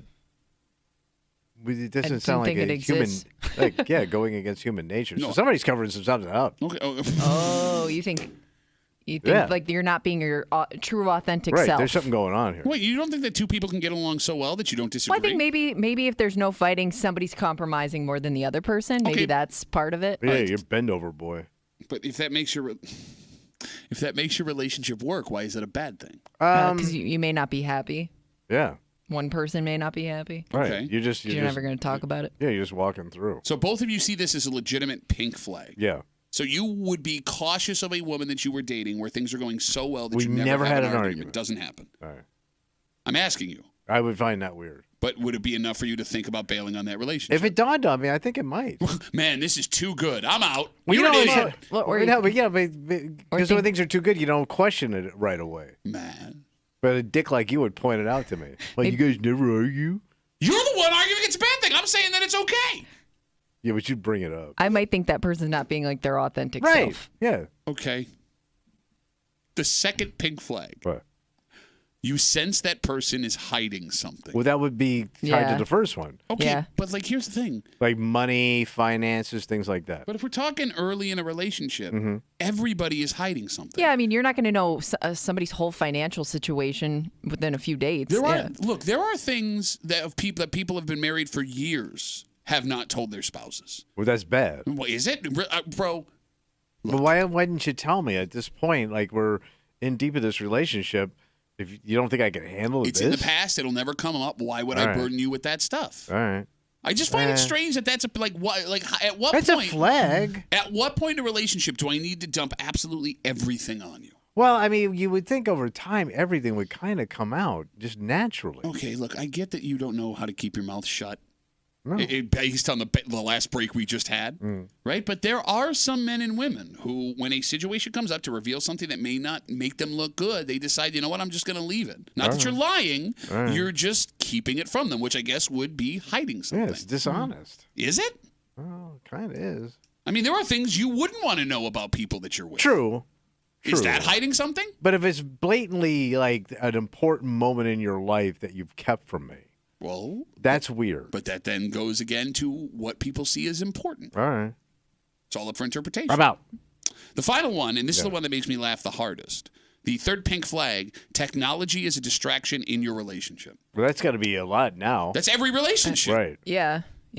Like at what point? And when you say every relationship, I mean, that probably affects relationships with friends and family members on top of your significant other, right? You're absolutely Kids. right. So like you're constantly on your phone, you're constantly doing stuff and not engaging directly with me. Between work, between the phone, between streaming services, like what person in a relationship hasn't had something to say to their spouse or, came around the corner and they were nose deep somewhere or they were talking and that person didn't listen to them while they were having, See, that wouldn't be a game changer to me, though. That's just kind of how life is.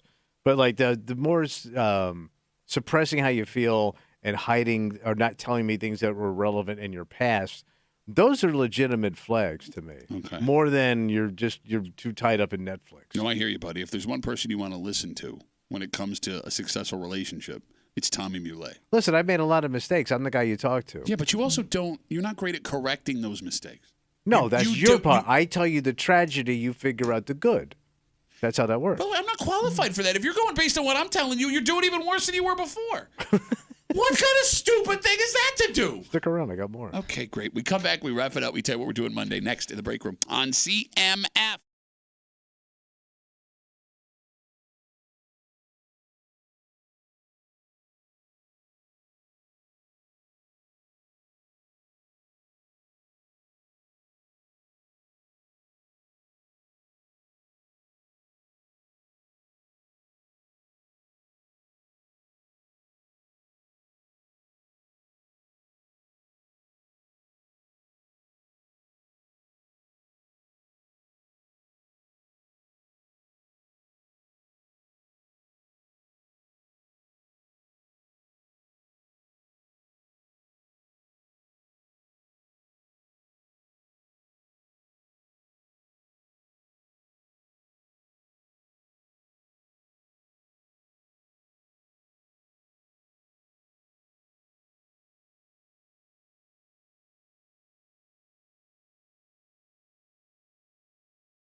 That's going to be Rapperoo. Audio Friday Rapperoo, For buddy. Friday Break Room CMF. Monday, very special Monday, Football Monday. I'm ready, buddy. Bills Broncos in prime time Monday night live right here on 96.5 WCMF. You can go watch the game with Tommy, Bill Gray's Tap Room in Chi-Li. So all you West Side folks that have heard him for years, make fun of you and your homes, call you busted, make fun of your wives, your sisters, your daughters, all that stuff. He'll be out in Chi-Li. Let's go say hi to Tommy. Prove me wrong, folks. Bring your busted family out. We will have Tommy's picks just after 7:40 on Monday. And to recap those picks, as we do every football ding, we'll have from 95.7 The Fan, Mike Danger. And from the Let's Go Duffalo podcast, Ryan Duffy. Ryan Duffy. And we'll do things as we keep our fingers crossed all morning long that the Bills get back on the right side of things here. All right, we got to get out of the way. Jolene is on her way in. Jolene. Don't take my Bruce away. Yeah, she's got tickets for you to go see Bruce till 3 o'clock today. She's got the code word of the day for Springsteen. When you get that code word, go to WCMF.com, enter it for a chance to win a pair of tickets to see Bruce and the E Street Band, JMA Wireless Dome, April 18th, courtesy of Live Nation. Tickets are on sale in literally 4 minutes. Wow. LiveNation.com. Now it's like 3 minutes, 20 seconds. Get on it, buddy. It could be important. Mm-hmm. Aren't many. All right. With all that being said. Yeah. For Kimmy, who's giving me dirty looks because, again, we're getting a okay, fine. What do you want me to do? There's a lot to talk about. For Tommy Muley, who, if you die, take solace in the fact that he will laugh right in your relatives' faces. My name's Pat Duffy. We'll see you Monday morning in the break room, 6 a.m. on 96.5 WCMF.